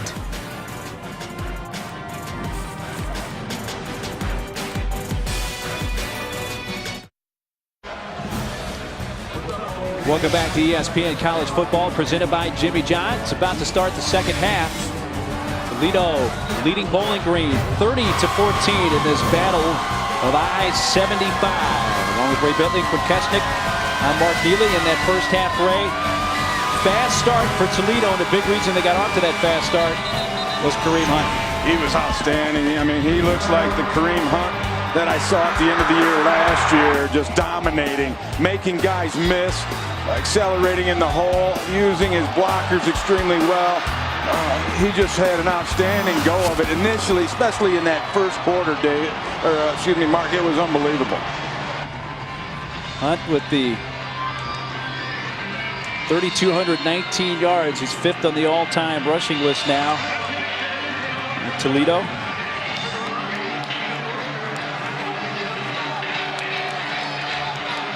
Set to go. Tyler Tate to kick off for Bowling Green, and a line drive is going to go through the back of the end zone And the touchback will come out to the 25. Let's take a peek at the first half stats. It took a while for Bowling Green to pick up a first down. First downs were pretty close, but it was the fast start. The fact that Toledo got out to a 20-0 lead. Yeah, and those rush yards tell the story. And it's been, to me, the physical battle has been won by Toledo from the get-go. The offensive line, defensive lines, they are basically hitting the Falcons in the mouth. So here we go into the second half. Again, Bowling Green, they've already clinched the MAC East Division. Toledo really needs to win out and needs a Northern Illinois loss either tomorrow or next week to try to set up a rematch by winning the West Division and playing Bowling Green for the conference title in Detroit. That's stopped up. And they lost 3. What was on Dino Baber's mind, Q? Number one was run defense, but I thought the most interesting thing he told me was we have to settle down. We had a receiver who hasn't dropped the ball all year, drop one for a pick. We had a running back who hasn't fumbled. It was the worst half of football we played all year, and we're only down 2 scores. And we run the fastest offense in America as he sprinted away from me. A lot of football to play here. Pass goes out to Hunt in the flat, uses a stiff arm, but bounces off the tackle attempt, but is finally brought down at the 20. Either Hardy hit him first, but then Jack Walls finished him off. Yeah, that's one of those tackles that you break and maybe wish you wouldn't have, because then he got whacked by about 4 or 5 Falcons running around and getting to the football. And that's so far so good for Bowling Green in this defense. Let's see if they can continue to get it rolling. They're trying to get their fans rolling. 3rd down and 12.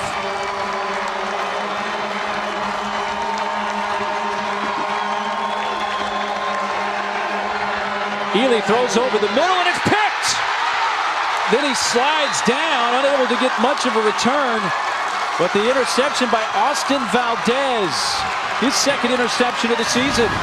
And Ely just makes a bad decision. He's trying to find his tight end, Michael Roberts, and he has him, except that he expected Roberts to break that route off inside. That's where he threw it.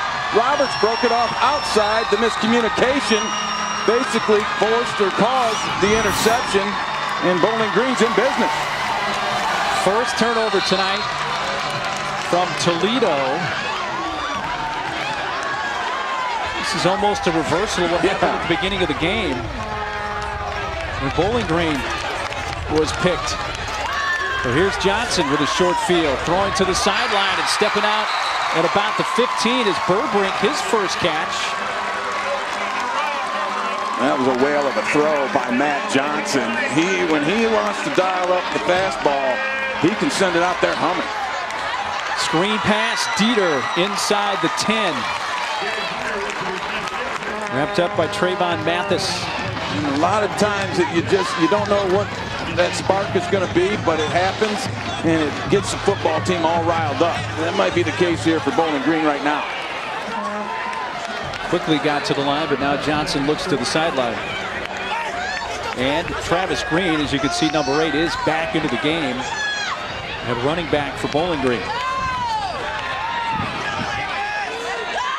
Here's the carry for Green.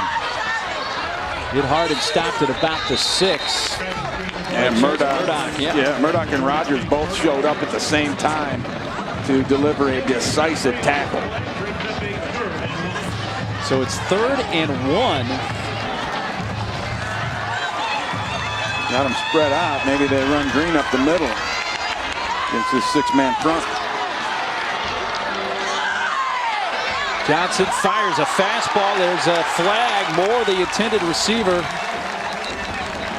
And it looked like Chaz Whitaker, the safety, had hit Moore before the ball got there. The preliminary call is a defensive holding there. Pass. Holding. Defense number 8. After this is to the goal.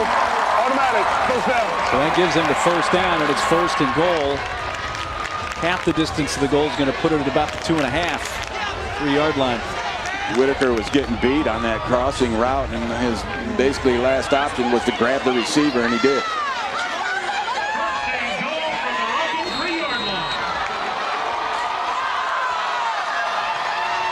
Up under center for the first time I can recall tonight. And they've got the big guy in there at fullback. Eric Lee, the tight end, but also number 77 you're referring to, J.J. Beggin. Johnson gets under center. Fade to the end zone for Dieter. Reaches up. Had it for a moment with the right hand, but it came loose. But now they're saying touchdown. Oh, really? Because he did have it momentarily, and because he didn't go to the ground, as long as he has possession, then it becomes a touchdown. Here we go. Let's look at it. You see, he's just working on Norris, and he gets good separation, and he's a one-hand man. I mean, he had the left-handed one. Yeah, that's a touchdown because Norris reaches around after possession is established. He's got the football. He takes a step, both feet on the ground, and Norris knocks it out. Well, nothing from those two angles to overturn the call on the field, which is a touchdown.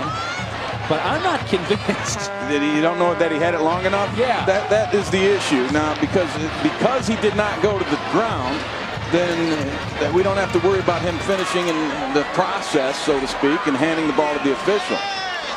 Well, he got it, he possessed it clearly, and both feet were down when Norris reached around and knocked it out.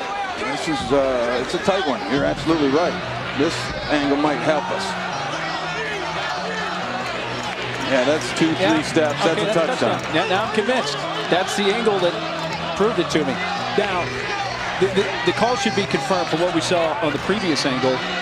This is an acrobatic catch with his right hand after he made an incredible one with his left hand late in the first half. Yeah, he's amphibious. He can swim with either hand.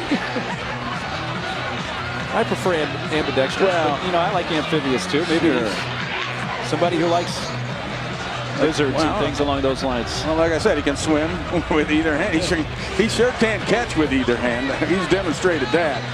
And you know, clearly to me that he's got it. It's over right there. And because he didn't go to the ground, and that's the differentiating aspect of this. The process was complete. After further review, the ruling of a touchdown stands. Well, it says stands, but I think it could have been confirmed. Sure, either way, it's a touchdown. And our good friend Gary Bram, the replay official, I had a nice conversation with him at halftime, and he's been spot on tonight. He's done good. Well, a chance to make this a 9-point game with the extra point here from Tyler Tate. High snap, but get it down and knock through. 30-21. Ray, we got a ball game again. We do. Starts out with the interception to get things rolling. Valdez makes the pick, and then it turns it over to the offense. And Dieter, he did the left hand. He showed us some right hand. We got us a ball game.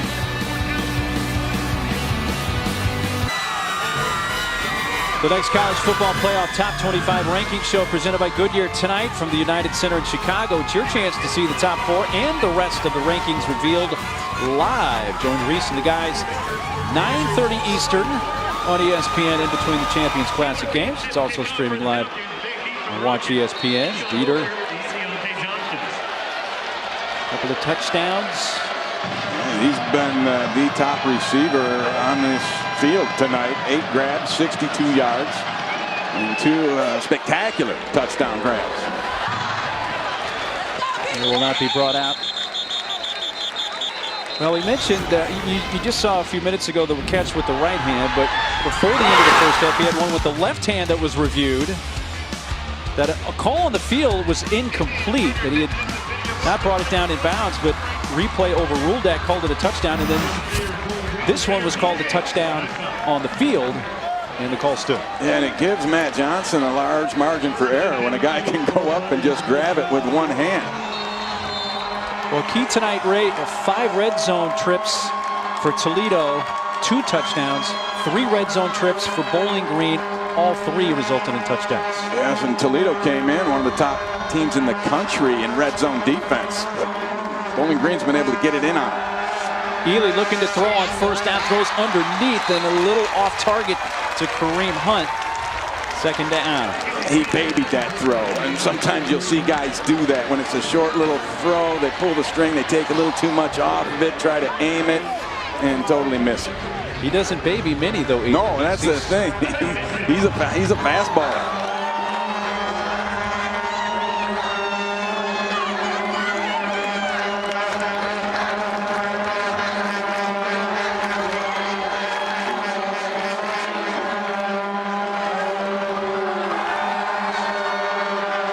Ely, deep strike, middle of the field, incomplete. No flag. Corey Jones covered by James Sanford. Good coverage by Sanford, and then good discipline at the end to not interfere. Because this is, he didn't ever get his eyes completely around, but at the end when he did turn him around, that's what saved him, and he didn't grab the receiver. Toledo turned it over on their first possession of the second half. Now in danger of a 3-and-out if they don't convert on 3rd and 10. Ely underneath. Thompson a little behind him and low, incomplete. Even had he made that catch, he was going to have to run another 7 or 8 yards to get to the marker. Yeah, and it was the pressure up the middle that forced Ely to make a quicker throw than he wanted to. Wasn't able to step into it. So give that Zach Colvin and the Falcon pass rush the credit.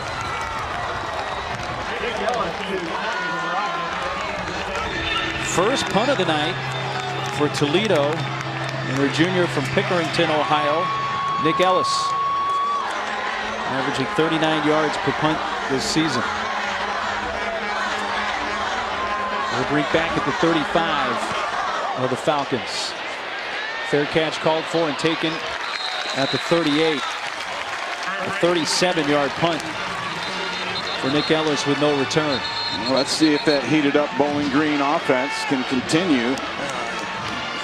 Really been all about Matt Johnson's arm. He has looked pretty good after the first quarter anyway. Johnson's first pass attempt of the game went off Lewis and was picked off. Really no fault of Johnson's. No, he threw a strike.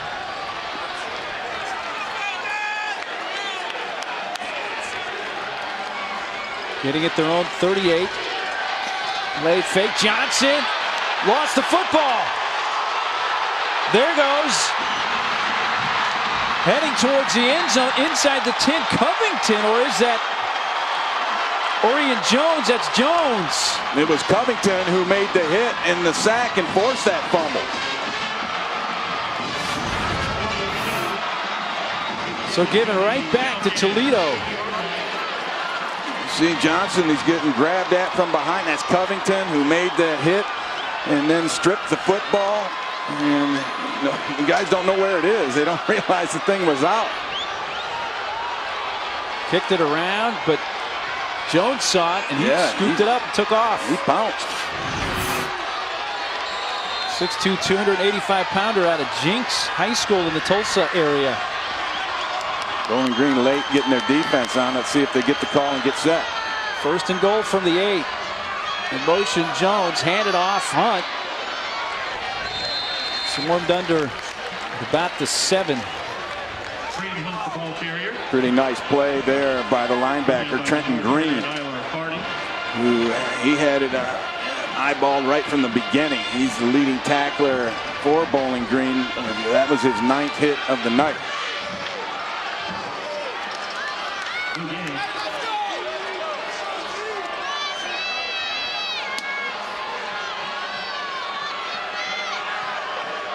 Watch number 80 in the number 3 receiver in the slot there. They like to go to the tight end down here. Oh, what a call. Touchdown, Ely.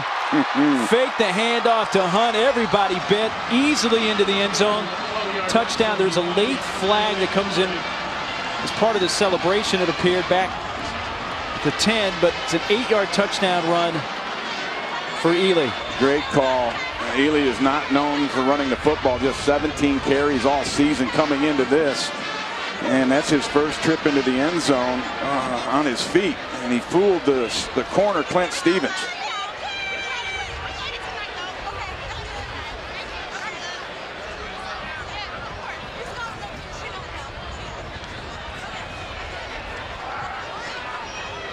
like it's going to go against Toledo, but The result of the play is a touchdown. After the play, unsportsmanlike conduct, offense number 74. That penalty will be assessed on the kickoff. We'll have a try. Well, that penalty was on Storm Norton, and he's not going to be able to hide out there at 6'8", 310 That is number pounds. 74's first unsportsmanlike Toledo conduct. native. So that'll be enforced on the kickoff. Now, what a turn of events. The fumble, the return, Toledo touchdown. Just when it kind of started to smell like Bowling Green was going to come back and really take a dent out of that lead, they have a mishap. West has had a good night. He adds the extra point. And with 11:10 to play in this third quarter, 37-21 Toledo leading Bowling Green after Ely's first touchdown run of the season and of his career. ESPN College Football, brought to you by Dunkin' Donuts. America runs on Dunkin'. And Cadillac.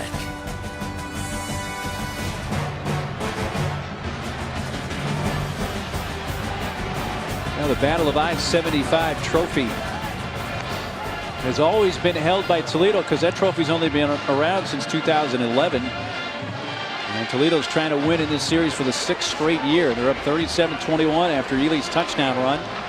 The personal foul, though, on Storm Norton means that Toledo has to kick off from their own 20. Yeah, it's like after a safety type of thing. But the big difference is the turnovers and the ability of Toledo to cash in on them.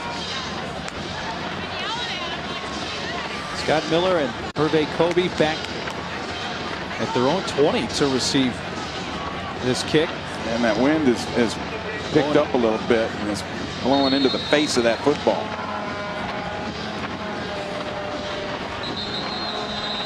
And it will not stay up. They're going to have to bring the holder over. Sam Sulich trying to kick it off. And is that Lucy holding? Actually, it's Kareem Hunt. Okay. Just wanted to be sure. I don't think Kareem's going to pull it away. We didn't get any shenanigans here. Let's see if Bowling Green can take advantage with a return here. This is going to come down at the 30. In the arms of Miller. Yeah, spot him up at about the 43. Ray, you mentioned the turnovers. That's 3 now committed by Bowling Green, and it started with the first play of the game. It did, and this is all on Roger Lewis. Took his eyes off the football, and Norles picks it off, and then the fumble on the ground. Voss with the recovery, and then you had Covington with the sack, forced fumble. Jones picks it up and rumbles his way towards the end zone, and those points, those turnovers led to 17 points for the Rockets. They had a 10-point advantage in points off of turnovers. Still a lot of football to play. 11 minutes to go, third quarter.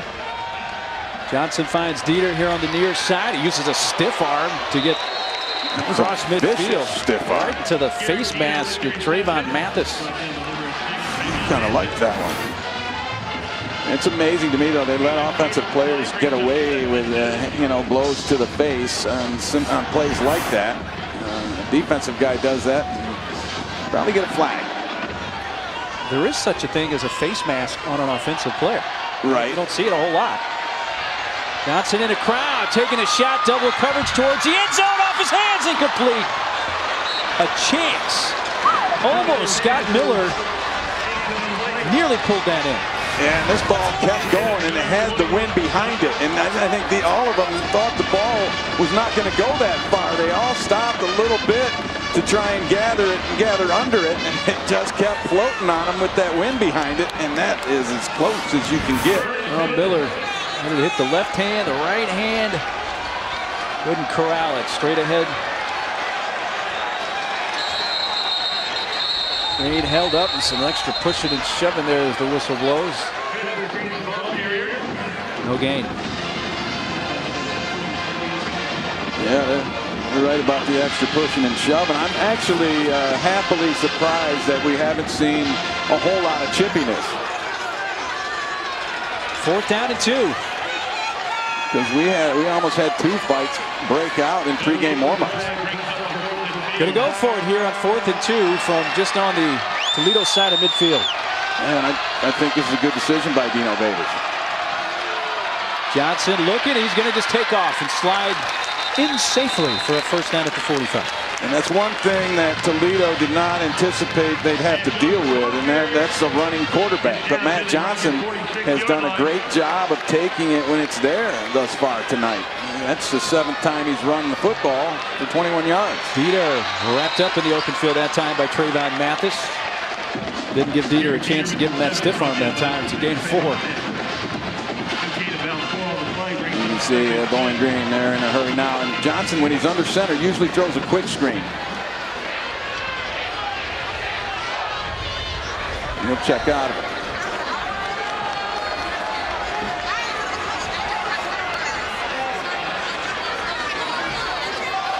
Delay, Green. Get close to the 1st down, up about the 38. Tackled by Rogers and Hester. You know, the Bowling Green, when they're signaling the plays, they're using what Mark Helfrich in Oregon did a few weeks ago at Arizona State. They have some white screens to protect from view who's giving the sides. There's Dieter, who has the 1st down at about the 32. Yeah, it's almost like they have a couple of sheets. You see them on these poles, and they hold them up so that everybody can see them. Quick snap. Johnson hit Burbrink, who then immediately got hit. And, yep, there's the flag. DeJuan Rogers. Yeah, there's little doubt about that one. And that'll be reviewed to make sure, because you don't want to disqualify somebody from a ball game. Well, hard to tell. Let's see. What you need is a defenseless player. It didn't look to me like he hit him above the shoulders there. There's no foul for targeting on the play. Well, that's a good call in my opinion, because when you slow it down, the hit is with a shoulder on a shoulder. Now, it looked violent in all those things, but it did not go above the neck and shoulder area. And that's the key. He was a defenseless player, but as you said, there was no contact made in the neck or head.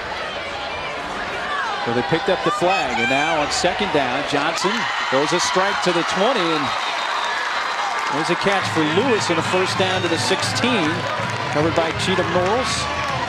And Norris he's got to give a lot of respect to Lewis. You don't want him running past you. Quick pass comes out. I don't know if they were set. Yeah. Oh, now a flag as there's pushing and shoving going on. Picked up T.O. Redding. Well, I'm not sure what the flag would be about necessarily. I think there may be a couple of flags in play here. Unless the whistle had blown there, there's no question about that. But I don't know if those guys on the far side heard it, because the official who blew the whistle was all the way on the other side of the field, the line judge. And, I don't know if those guys that continued to play on both sides heard that whistle blow. I think that's what they're discussing. When did the play end? Did it even start? We might have had a false start right at the get-go. That's what I'm thinking, is that it probably is going to be called a dead play. With the explanation. We have fouls by both teams on the play. We have a false start on the offense, number 17. 5-yard penalty will be enforced. After the play, we have a dead ball, personal foul, 23 on the defense. That'll be a half a distance penalty, and the carry is an automatic 1st down. I don't like that one. First of all, the whistle blew, but it was only one guy blowing the whistle on the far side. So neither team heard it on this near side, and they kept playing. And then to call that a foul, that's a tough one. Well, it benefits Bowling Green, no question, as they get a 1st down. 1st and 10 from the 11. Now Dieter matched up the bottom of the screen. rolling right now.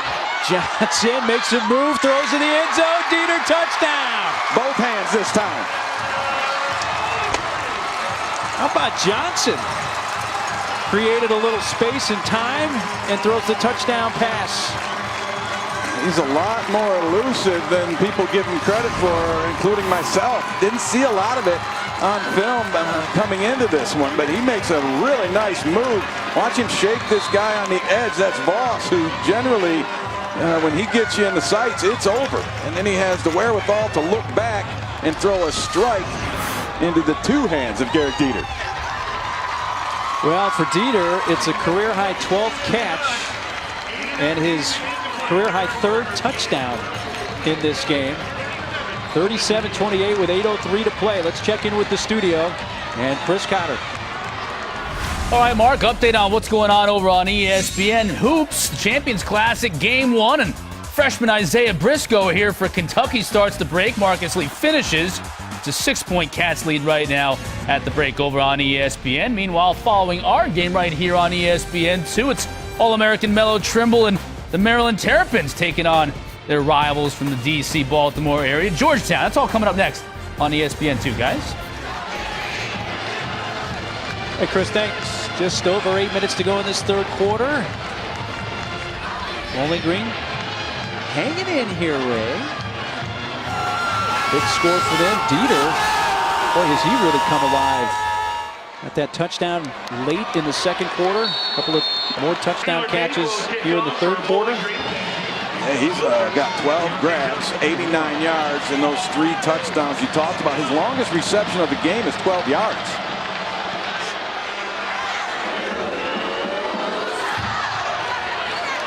Gonna bring it out. What a great decision. It's it close to the 20, to the 19. Well, from the United Center in Chicago, 10 o'clock Eastern on ESPN. 4th-ranked Kansas, Frank Mason, Wayne Selden, Perry Ellis lead the charge against Tom Izzo's 13th-ranked Michigan State Spartans. The 2nd State Farm Champions Classic game also streaming live on Watch ESPN.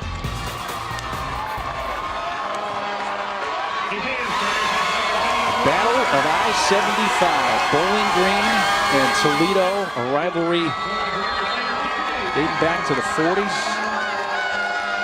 Toledo's won the last 5 years.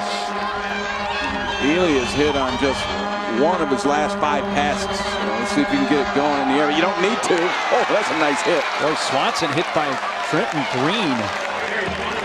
Yeah, that's how a linebacker is supposed to come in and fill a hole and make a play. And Green did so with a little bit of flair right here. Watch him, bottom of your screen, bam! That's how you do it. And he's a former walk-on, was awarded a scholarship this fall in the backfield. Really good defensive play by the Bowling Green defense to limit Swanson there, and that was Alfonso Mack stopping him with no gain. Bowling Green's defense has figured some things out in terms of how to stop this Toledo run game. Because that first quarter, it looked like Kareem Hunt was going to run for 300-400 yards. 3rd and 6.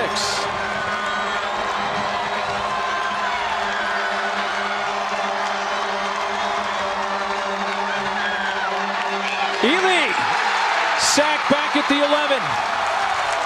Taylor Royster. First sack of the night for the Bowling Green defense, and for Royster, it gives him 5.5 sacks on the year. And Royster just rips to the outside immediately and gets across the face of Pershone and right into the face of Philip Ely. Great defensive play. 3 and out for the Toledo offense. Now they're going to have to punt almost out of their own end zone. Ellis gets it away. Burbrink back there, lets it bounce at midfield, takes a little bit of a Bowling Green hop. 33-yard punt.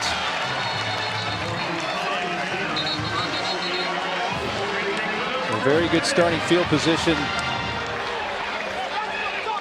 for Bowling Green. Let's check in down on the field with Q. Mark, there's been just a different energy here in the 3rd quarter. It started with Austin Valdez, Bowling Green linebacker, with that interception, and they capitalized right away. Student section's into it. Bowling Green bench looks like their normal selves after their worst half of football in the season. Now Toledo's starting to doubt, creeping into the mind of these Rockets earlier in the year, losing that game to NIU in the fourth quarter. Oh, game of emotion here. Q is Johnson, wrapped up by the ankle. Orion Jones, loss of 4. That's one of them alligator tackles, I call them, where you grab the leg and just roll. That's a good description. I like that. You see a lot more of that in today's game with the emphasis on, the player safety. It's another good way to tackle somebody. Grab a hold and just do the crocodile roll. Johnson in trouble again. Roll it out. There's a flag. Runs out of bounds at about the 48. Great coverage down the field by the Rocket defense. There was nowhere for Johnson to go with the football.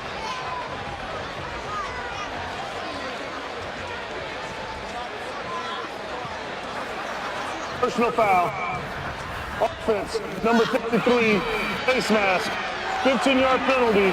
Remain first down. The sack of Logan Dietz called for the face mask. Yeah, and it's difficult. Sometimes, you set to pass block and you get your hands on a guy, and his job is to knock those hands off. And when he knocks them up, it puts your hands up into the face. Check out the right tackle, 53 here. And he's just going to, it happened prior to what we were able to see there. I'm hoping anyway.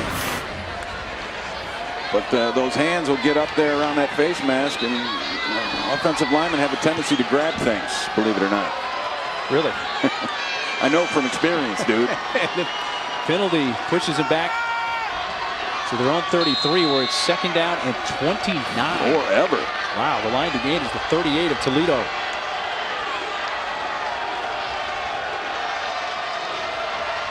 You see him using the screen there, so their signals that get swiped.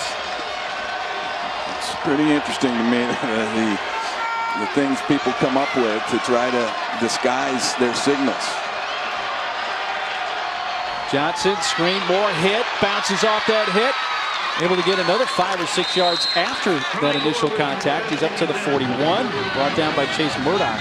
Yeah, that was Trent Voss with the initial hit, and he was just too quick for his own good. He recognized the throw and took off like a shot over in that area, and I think the receiver got on him a little quicker than he expected. Well, it gained 8, but it's third down to 21. Voss is one of the best multiple talented player on this field. He does so many things. A lot of time. Johnson throws across the middle, broken up at the 40. That's a great play. Stepping in front of that. Burbrink, the intended receiver, and it was Christian Dukes who had the perfect timing as far as cutting in front of the receiver, getting the hands out, knocking it down.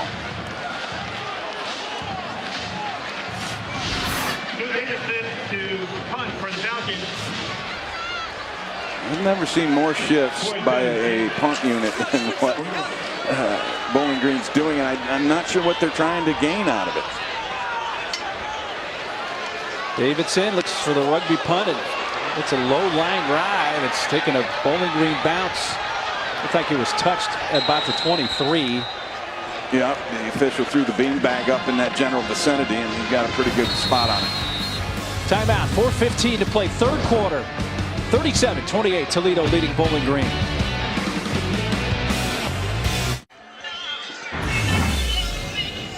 Bowling Green has really taken it to Toledo here in the second half. On defense, it started out with the Valdez interception, and then it was the big hit by Green, followed by the sack by Royster.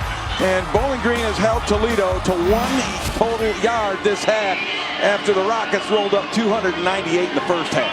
And I said that Toledo was out hitting Bowling Green in the first half. They're not in the second half. We knew we were going to get a physical game. Ely, by the way, 1 of 5 through the air in this half. With an interception. Had more pressure on him. Hands it off. Hunts. to the 30.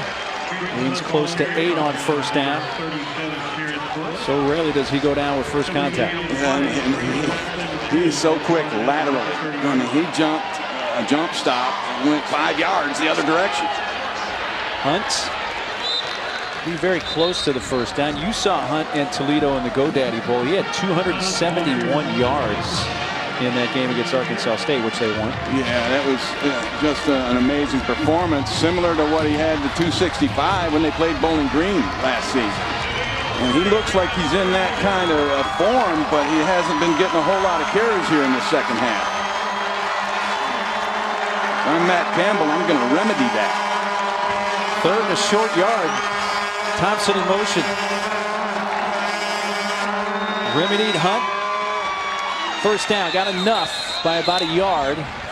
Hit by Austin Valdez, but it is a first down for Toledo. And he did that side jump again because Valdez had a bead on him, but all of a sudden he's not there anymore. It reminds me, and I know this is a stretch, but the way Barry Sanders used to run the football. Valdez with a pick tonight. Last week at Western Michigan had a game-high 15 tackles. And another good night tonight. Hunt now comes in motion into the backfield. Healy gives it to Kareem. Bounced off his own man and keeps going all the way up to the 42. Gets 9 yards out of that before Trenton Green eventually able to take him down. Jason Candle, when he was talking about Kareem Hunt's running ability, he said he's easy to and smooth through the hole. And I think that's a pretty good example of it right there.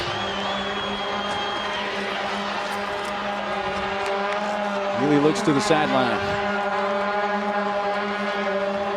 Both teams are looking to their sidelines as the coaches try to see who gets the chalk last and make that good call. More Kareem Hunt. And a little more Austin Valdez as well. And a little help from Lunsford. We had a chance to catch up with Kareem Hunt last night. I asked him what are the NFL guys that he likes to watch, and said, yeah, you know, Todd Gurley these days, Marshawn Lynch. He's a pretty special talent of his own. I was going to say, he's got a little beast mode in him.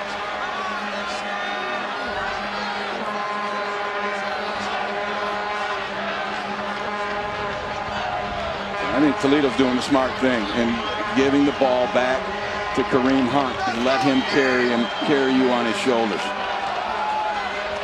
Hunt trying to break through. He does that stop-start thing that really throws tacklers off. It kind of messes with your angles. It forces you to hit him with a glancing blow, which he easily shakes off. And that looked like a nothing play, but he got 4 yards off of it. It's nothing spectacular, this run, except his ability to find a little seam, stop, start, push, use those strong legs, and get every inch out of every run. 6 plays on this possession so far for Toledo. They've all been runs by Kareem Hunt. Great decision by Jason Candle, or maybe it was Coach Campbell, to put this game back into the hands of Hunt. And Swanson in there to give Hunt a little breather, and he runs across midfield to the 48. Stopped by Austin Valdez.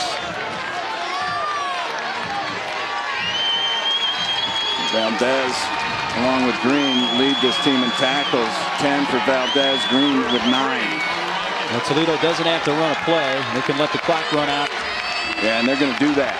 The clock is their friend. At least the fast clock is their friend right now. Battle for I-75. This is the end of the third Toledo quarter. and Bowling Green headed to the fourth quarter. 37-28.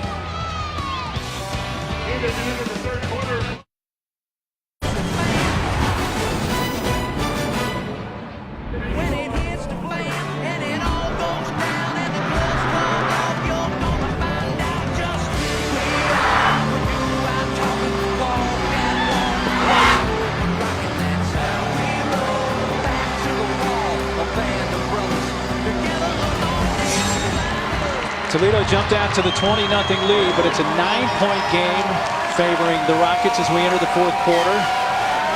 Toledo has run the ball on each of their last 12 offensive plays, 7 of those on this drive alone. I'd do it again right here. And if you don't get it, punt. 3rd and 3.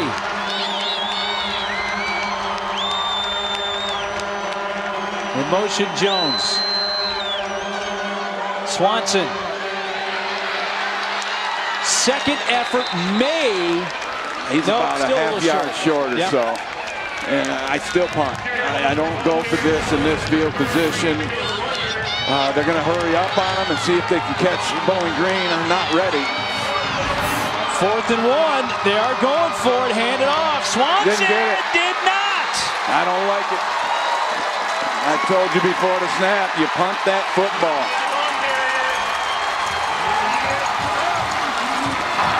Now you set Bowling Green up with great field position. And not only that, they're coming off the emotion of a huge 4th down stop. You just don't give that opportunity to your opponent. And it's kind of sad. I mean, they stacked up the middle all the way and then came off the edge. And it was Trenton Green who got there first. And then the stoutness of the interior line. But they were doing, I thought, calling a great game on that Toledo sideline until that point. I just think you kicked that ball.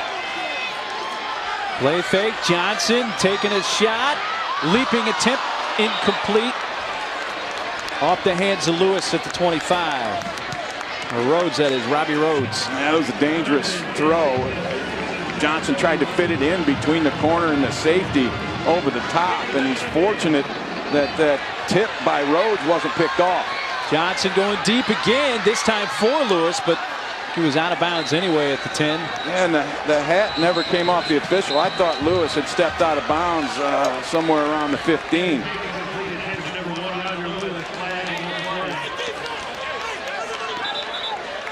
Got a flag down.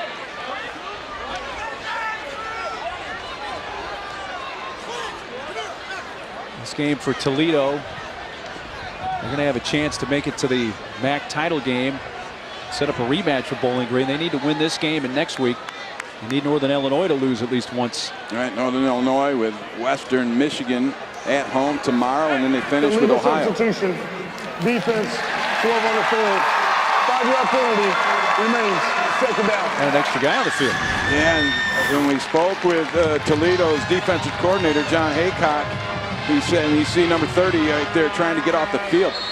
He said anytime Bowling Green subs, we're going to sub as well, because the officials will hold it up like they're doing right now in order to let everybody get ready and let them match substitutions. Green. Looks like he'll have the 1st down if he does go down at some point. Yeah, you don't want to. I'll tell you what, we knew this was going to be a physical game. Right. I was looking forward to it, and I have not been disappointed. And I think Toledo, they threw the haymakers earlier, and now Bowling Green is coming back and they're answering. Johnson finds his favorite target in this second half. Dieter lost the ball, and here's Toledo with it. Rogers back to midfield.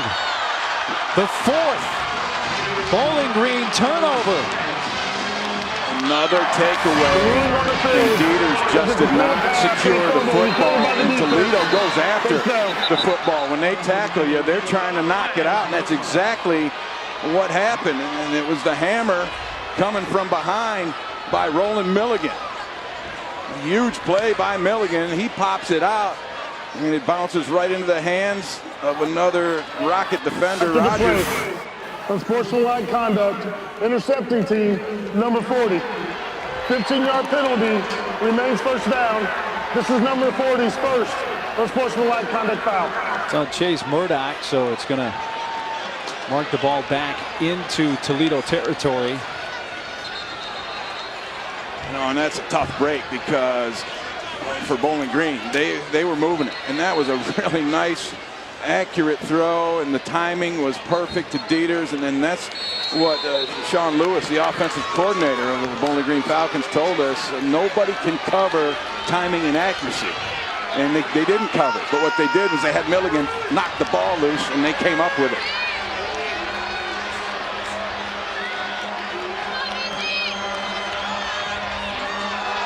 Healy pitch to Hunt. Look at him go. Man, just keeps those legs turning all the way across the 40, up near the 43. Eiler Hardy finally able to bring him down. A couple things I like about that run from Hunt is, number one, he protected the football. He had both arms wrapped around it when he was in that traffic, and then he never stopped his legs. 15 consecutive running plays called now by the Toledo offense. Eventually they'll hit you with a play action or a drop back. Put it in the air. Thompson Nice makes move. a move and has a first down to the 42-43 yard line of Bowling Green. Bernard Turner and Ballou with the stop. He put a move on Hardy like he had eyes in the back of his head. Why do you go dip it to the right and whip back around and create some extra room? 13-yard gain. It ends the string of 15 straight runs. Play fake to Hunt, and a second straight pass is caught at the 31 by Alonzo Russell. His second catch of the night. It goes for 12 yards. And that accuracy and timing works both ways. And that was a great example of both. The ball was thrown before Russell made his break. Russell's caught a ball in every game he's played in his career. Now that's 48 consecutive games, including tonight. That's pretty special. I like him. He's so tough going over the middle. Kareem. Maybe a half a yard, not much there. You know, the other thing this running by Toledo does, Mark, is it works that clock. And the clock is in their favor right now with a 9-point lead, and it's coming down on 12 minutes. And the more they can possess the football and keep it out of the hands of that potent offense of Bowling Green, the better off they are.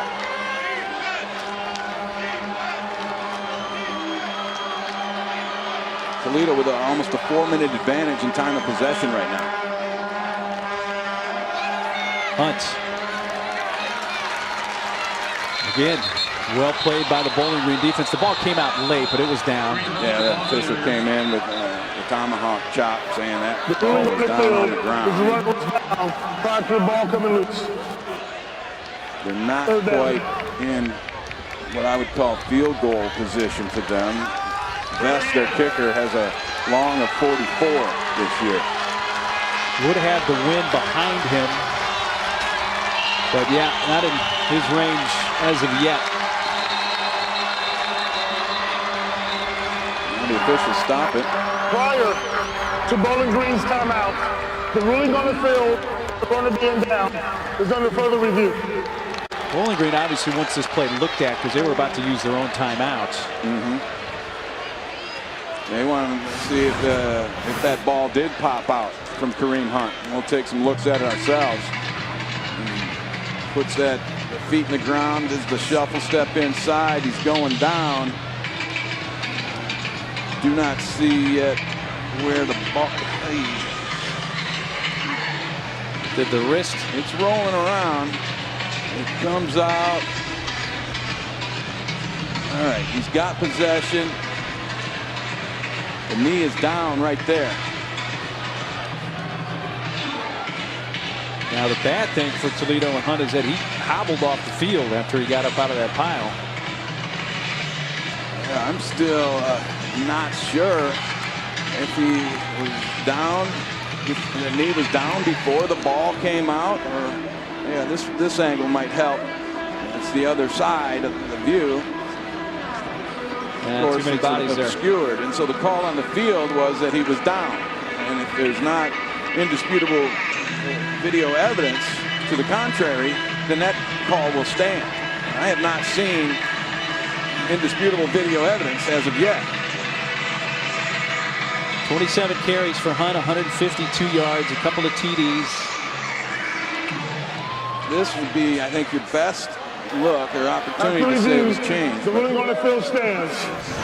I agree again with Gary Bram. He's 3 for 3 tonight, in my book anyway. And that one was really tough with the angles that we had, and some of the looks were obscured. I mean, our guys were all over it. It's just there's too many bodies up in there. Well, I can understand why Bowling Green was ready to burn a timeout just to hope that it was going to get looked at. It was worth a shot. No doubt. 11-16. Clock rolling. Here in the fourth quarter. 2-score game right now. 9-point lead for Toledo in this battle of I-75. Corey Jones in motion. Nobody goes across with him, so it's zone coverage. There he is. He's got a couple of blockers. There's Jones inside the 20 down near the 15. Well, the blockers were the key. And you got a great block from Eli Nkansa, the right offensive tackle. He's going to shoot down low and take out a defender right on the outside, and that allowed room for the inside cut from Corey Jones. He picked up 15 yards, first down for Toledo at the Bowling Green 16.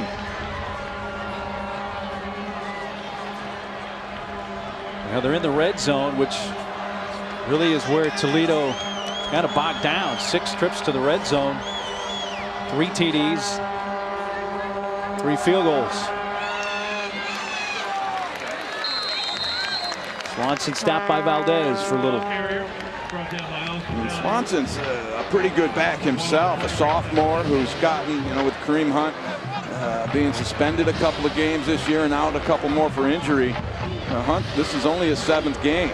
So Swanson has stepped in admirably, and he's had some really nice runs himself and averaging 7 yards a carry coming into this ball game. So it doesn't get a whole lot easier for Bowling Green when he's in there. Well, Swanson came into this game leading the team in rushing on the year at 749. They're doing a great job of milking that play clock. Got 50 rushing yards tonight. Swanson will add 1 or 2 there. Give him 2 before Valdez and Sanford bring him down. Now we are well within the range of the foot of Jamison Vest. Toledo will again continue to use every second of that play clock.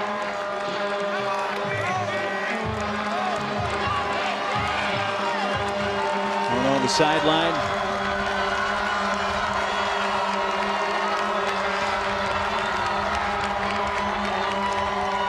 Third and 9. They cut it too close. Had to take the timeout. So we'll step aside as well. Timeout. With 8:41 to play in this fourth quarter. First charge will be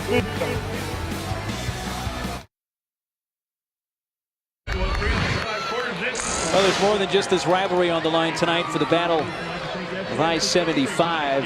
Bowling Green's already in the December 4th MAC championship game because they've won the East Division for the 3rd straight year. Toledo, though, needs to win out really and needs some help. They need Northern Illinois to lose either tomorrow night or in the final week of the regular season to set up a rematch between these teams in Detroit. Critical game, critical down, critical drive. 3rd down and 9. Ely's going to take a shot to the end zone and finds Russell. Touchdown. And that was pretty easy. They caught Bowling Green in a cover 2 and exploited the middle of the field.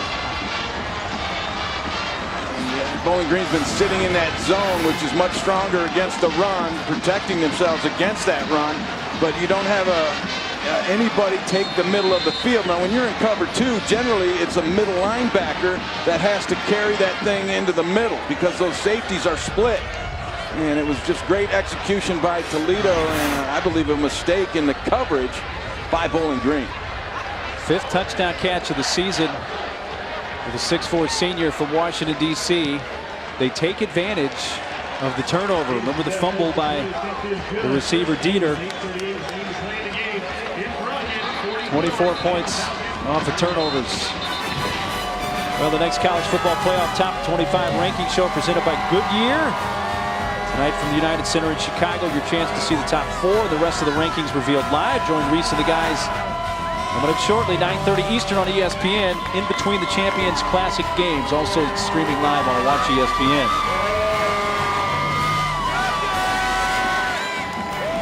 .8:38 to go, 44-28 Toledo. You know, I guess the thing you could say about Bowling Green is they score fast. They've had 28 touchdowns under 2 minutes throughout the course of this season. They're going to need to crank that up right now. And to state the obvious, they can't turn it over again. They turned it over 4 times. Still a 2-score game, but those 2 scores would have to be touchdowns each with 2-point conversions. And the time getting to be a factor. Let's check in with the studio again. And Chris Cotter. Chris. All right, Mark, you mentioned the Champions Classic. Kentucky is just reloading against the defending champs here off the steel. Tyler Eulis is going to find the freshman, Jamal Murray, the Canadian. Cats by 10 right now over on ESPN College Football Playoff Rankings after that game. And that's Diamond Stone. Is there a better name in college basketball than Diamond Stone? Maryland and Georgetown, they're going to tip at 9:15 over on ESPN News. Guys? Hey, Chris, thanks. That's not a bad name. Of course, we've come here for a number of years, and one of my favorite names was Boo Boo Gates. Yeah. Who played here. Great defensive player for Bowling Green, yeah. Played safety like a linebacker. Green gets across the 35. First down. Toledo, like me, was expecting pass. And that run kind of fooled him a little bit. For 11 yards for Green. They give it back to him, but bounces off the pile, headed far side. And hit it to 48. Another nice run. Follows up an 11-yard run with a 12-yard gallop before he's stopped by Trayvon Mathis. Travis Green is an extreme competitor. He's still getting after it and fighting his tail off. You see, it was all jammed up on him in the middle, and he just busted it outside. Johnson taking a deep shot for Lewis. Incomplete. Coverage by Milligan. And that was good coverage by Milligan. The fans here wanted a DPI, defensive pass interference, but I didn't see it. It looked to me like the timing was pretty good, even though the hands reached out there a little bit. I think the wind stopped that ball from being the perfect throw for Matt Johnson, who throws a deep ball as well as anybody in college football with the way he gets the height to match the distance on it. I asked him, how far can you hum it? He said between 55 and 60, but most of his long passes like that will come down at around between 45 and 50 due to the timing. 1 yard for Green. Stopped by Allen Covington. Slip under 8 minutes to go. Do you see a sense of urgency from Bowling Green right now? I'm a little mystified by their body language and their tempo and that whole bit of it. They don't look desperate to me.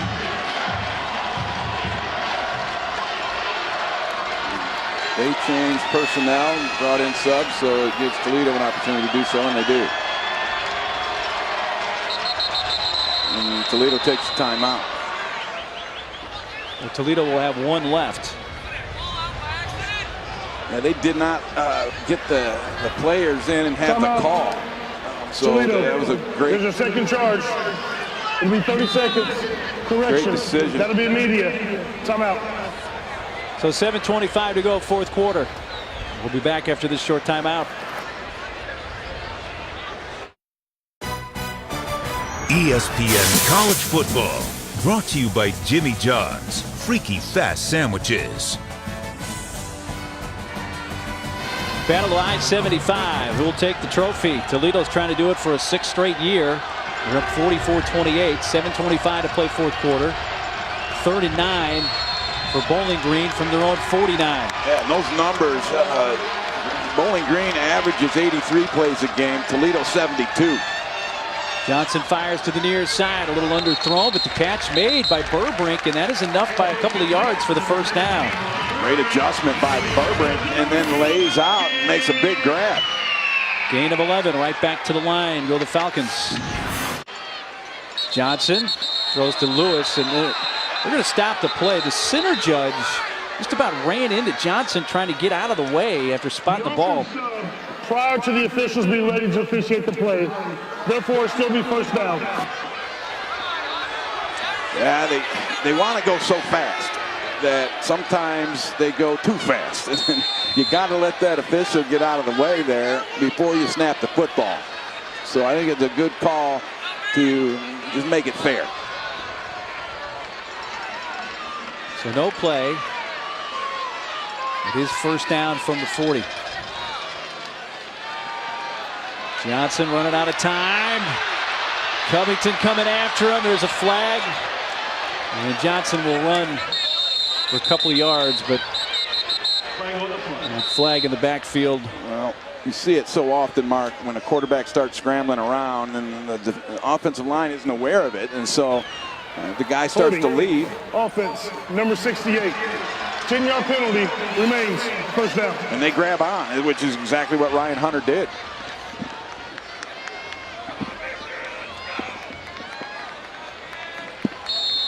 That pushes him back right to midfield. Clock is restarted. Still not really seeing that big sense of urgency here. No, it's mind-boggling to me. It's almost like they thought the game kind of was over after that last Toledo touchdown. Play fake. Johnson.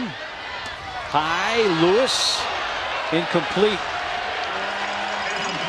Norrell's got under him. He got mistreated by Norrells.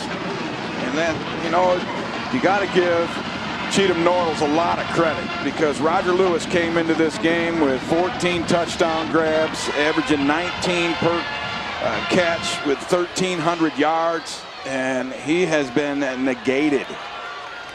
And a lot of it is because of the way Norrells has played. Matt Johnson told us yesterday that he has to know where Cheatham Norrells is on every play. Just 2 grabs for 21 yards tonight for Lewis. Well, it's Johnson going now. Being chased. He's just going to fire it. Is that going to get to the line of scrimmage? Yeah, it cleared the line of scrimmage, and he was outside the tackle box, so no worries in terms of an intentional grounding. But I continue to be impressed by the mobility of Matt Johnson. Did not see a lot of that on film, although he didn't need a lot of it, as the ball got out of his hands so quickly in their timing-oriented offense. Now they look at a 3rd and 20. The ball in midfield. Down by 16 with 6:17 to go. Tonight, Bowling Green 6 of 11 on 3rd down.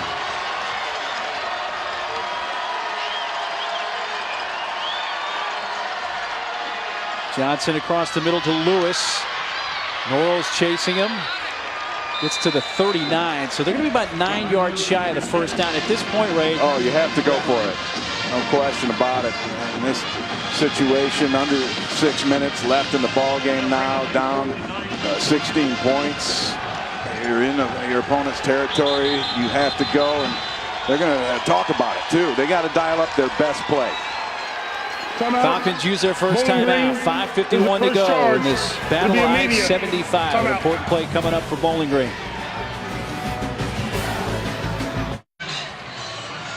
Welcome back to ESPN College Football presented by Jimmy John's. 5:51 to play in this battle of I-75 between the Rockets and Falcons.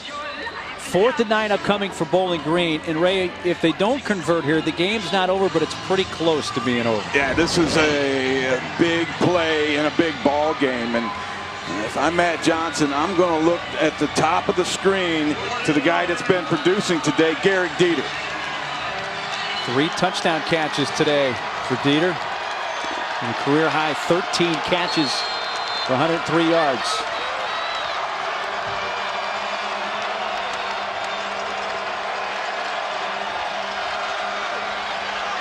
Johnson to the near sideline, broken up. That was Chase Murdoch who got a hand on it, and Bowling Green turns it over on downs. Let's send it to the studio for an update with Chris Cotter. Chris.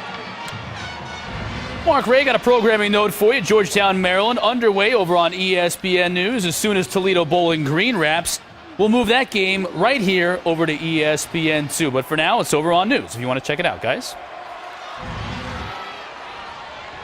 Chris, thanks for that. 5:45 to play. Toledo really done a nice job tonight, Ray. Not only the fact that they got out to a 20-0 lead and set the tone, but they really have set the style of play tonight. Yeah, I think the play calling in the second half with Jason Candle's been outstanding because they keep giving the ball to number 3, Kareem Hunt. They made that decision early on, and I believe at one time he had run it 12 consecutive, not Hunt, but they had run it 12 consecutive times. And they bled that clock down, and they've been effective. And they're riding, to me, the best part of their football team, and that's the run game and this big offensive line that is up for an award. One of the two, the Moore Award. Yes, one of the 2 teams from the group of 5 that are have been nominated for that award, which is given to the best offensive line in college football. Screen out. Moore turning that corner. Where did he step out? That's the key. Jones at the 46 is where they mark him out. A gain of 8. Which moves the chains. It gives Toledo several more opportunities to just run the football. Close. You see the Toledo coordinators up there. John Haycock, the defensive coordinator, on the left. It's a 3rd and 2. They were moving the chains. They didn't get it, huh? Yeah, it came up a little short. Bowling Green not using one of their last 2 timeouts. Jones in motion. Ely throws, and there's the first down catch and a twist. Thompson.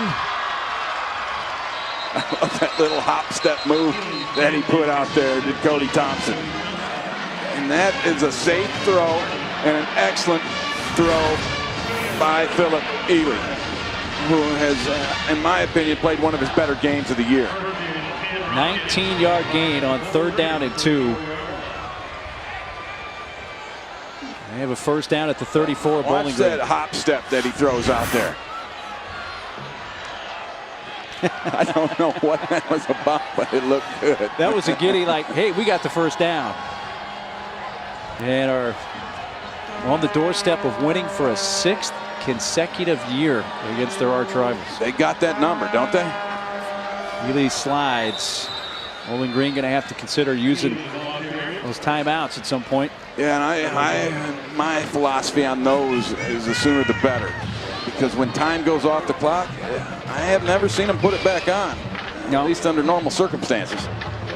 Bowling Green's already clinched the East Division for the 3rd straight year, but Toledo, they need the win here tonight and a win next week against Western Michigan. And then on top of that, they need a loss by Northern Illinois either tomorrow night against Western Michigan or against Ohio next week to set up a rematch between these teams in Detroit on December 4th for the MAC title. Valdez stops Hunt. Now they've used that timeout. So we'll have 1 left, 3:03 to play. You know, it's one of the things you wonder about would be is this a letdown deal since Bowling Green had already clinched after last week's win, but it's that rivalry game that there's just no letdown. Dino Babers and Matt Campbell both said if you can't get up for this one, then you might want to check yourself for a pulse. Play selection this half for Toledo. 34 total plays, 23 of them have been rushes. Including those 12 straight at one point, where I think that's where they took control of this ball game here in the second half. Because Bowling Green started to make a move. Yes, they got back in the game.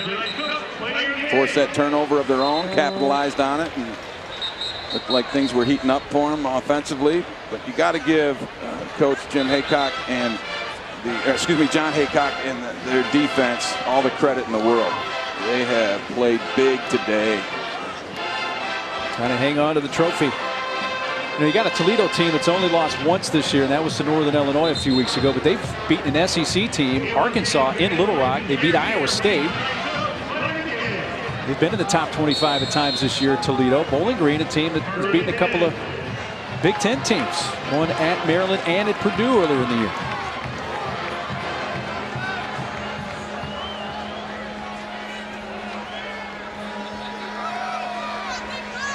Really puts it in the air, taking a chance. A little contact, but no flag. Incomplete for Thompson. I don't like that call at all. Bowling Green has been sitting back in that zone throughout the second half to help stop the run, and you're not going to be able to throw it over their heads. And you just stop the clock. Exactly. With 2:58 to go, 4th down, and you're punting. That cost you at least 40-plus seconds there. Yeah. Not more. I can understand. Unless they use a timeout. Right. And I understand the idea of, hey, maybe we can catch him and really put an end to it, but got the wind at his back. It's 3 for 3 so far tonight. This from 51. Oh, off. Just a hair near that left crossbar. Yeah, he had enough leg, but he doinked it off the crossbar. 2:54 to go. 44-28 Toledo on top of Bowling Green. Winding down. Missed it by that much.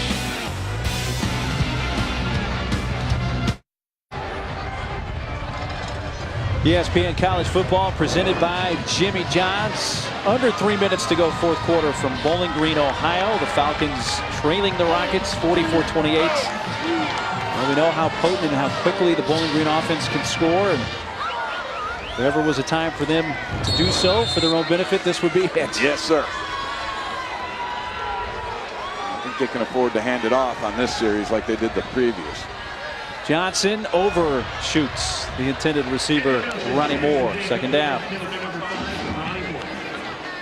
Great coverage on that by Christian Dukes. That just forced the overthrow from Johnson.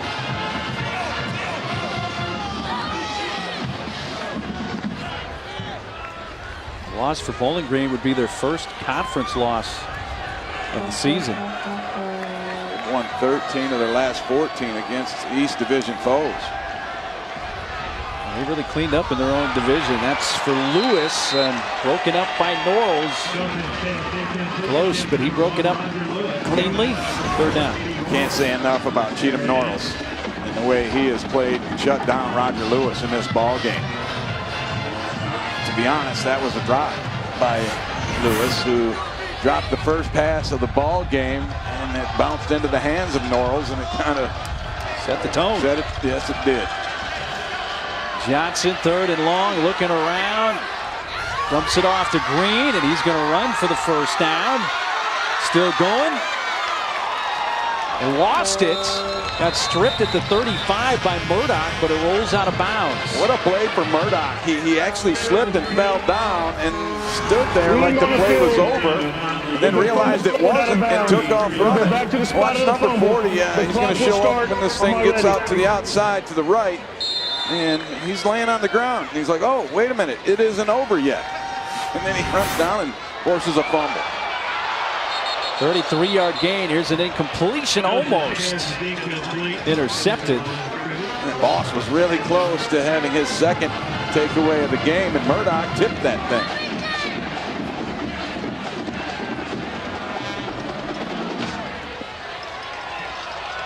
Well, no question tonight, Bowling Green, if they fall here, the turnovers they're going to look at. They had only 6 turnovers total on the season, coming in 4 tonight. A shot in the end zone, an adjustment by Burbrink, but incomplete.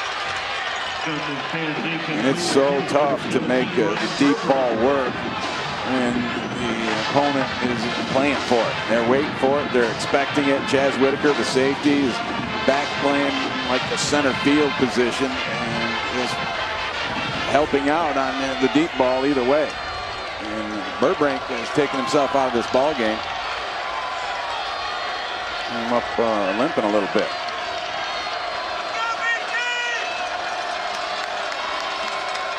Johnson throws across the middle to Moore. Swift tried to strip it out. And Voss makes the tackle, a gain of 12. Stop the clock briefly to move the chains. 2:11 to go. It's down at the 21. Johnson to the end zone, overshoots the intended receiver there. That was Moore. But there were 3 Toledo defenders in the end zone. Yeah, they're laying back there, and they are doing their best not to let an easy one get past them.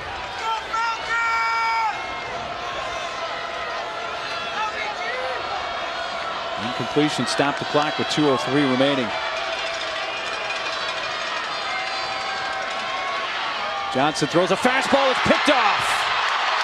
Norrells gets his second of the night, and this one's going to seal the deal for Toledo's 6th consecutive victory over their rival.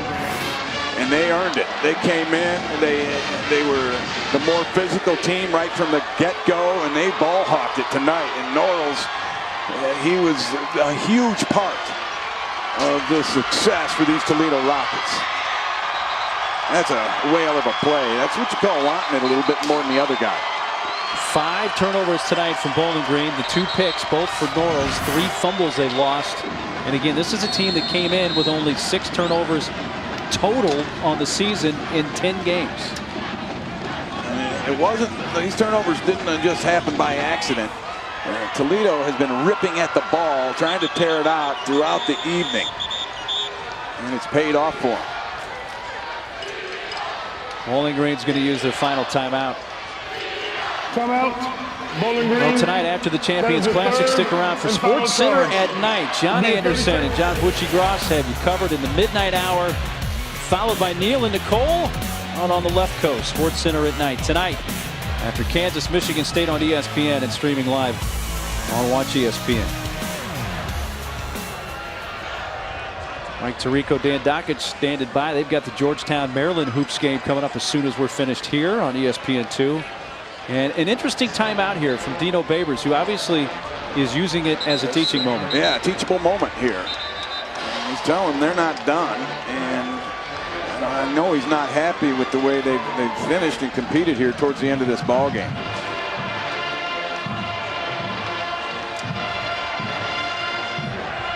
And he let them know.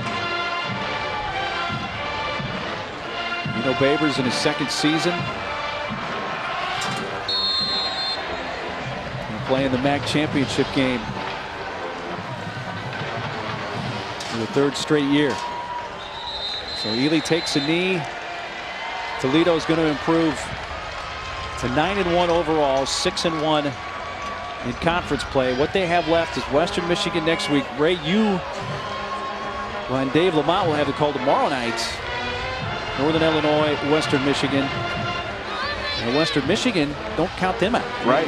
They still have a shot if they can win out as well. Right. They get to play basically elimination games here through the rest of the season.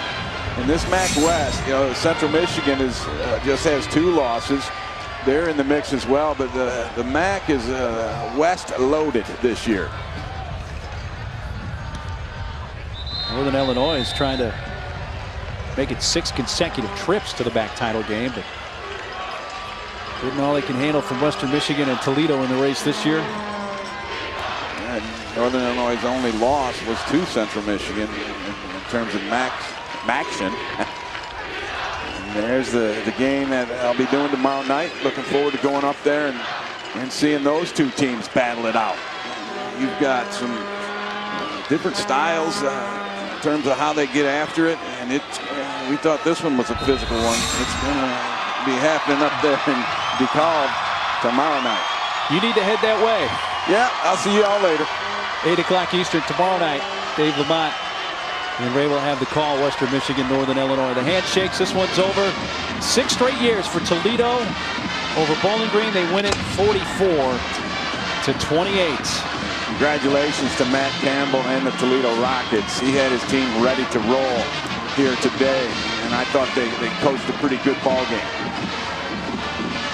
Coming up next, the Tip-Off College Hoops Marathon presented by Constant Contact. It continues with Georgetown taking on 3rd-ranked Maryland. Toledo, 6 straight years over Bowling Green. They win it tonight, 44-28. This has been a presentation of ESPN the worldwide leader in sports. Battle of I-75 trophy is never known any other home than Toledo, Ohio. For Ray Bentley, Quint Kesnick, and our entire ESPN crew, I'm Mark Neely. Thanks for sharing this one with us. Mike Tirico, Dan Dockage coming up from College Park, and so long from Bowling Green.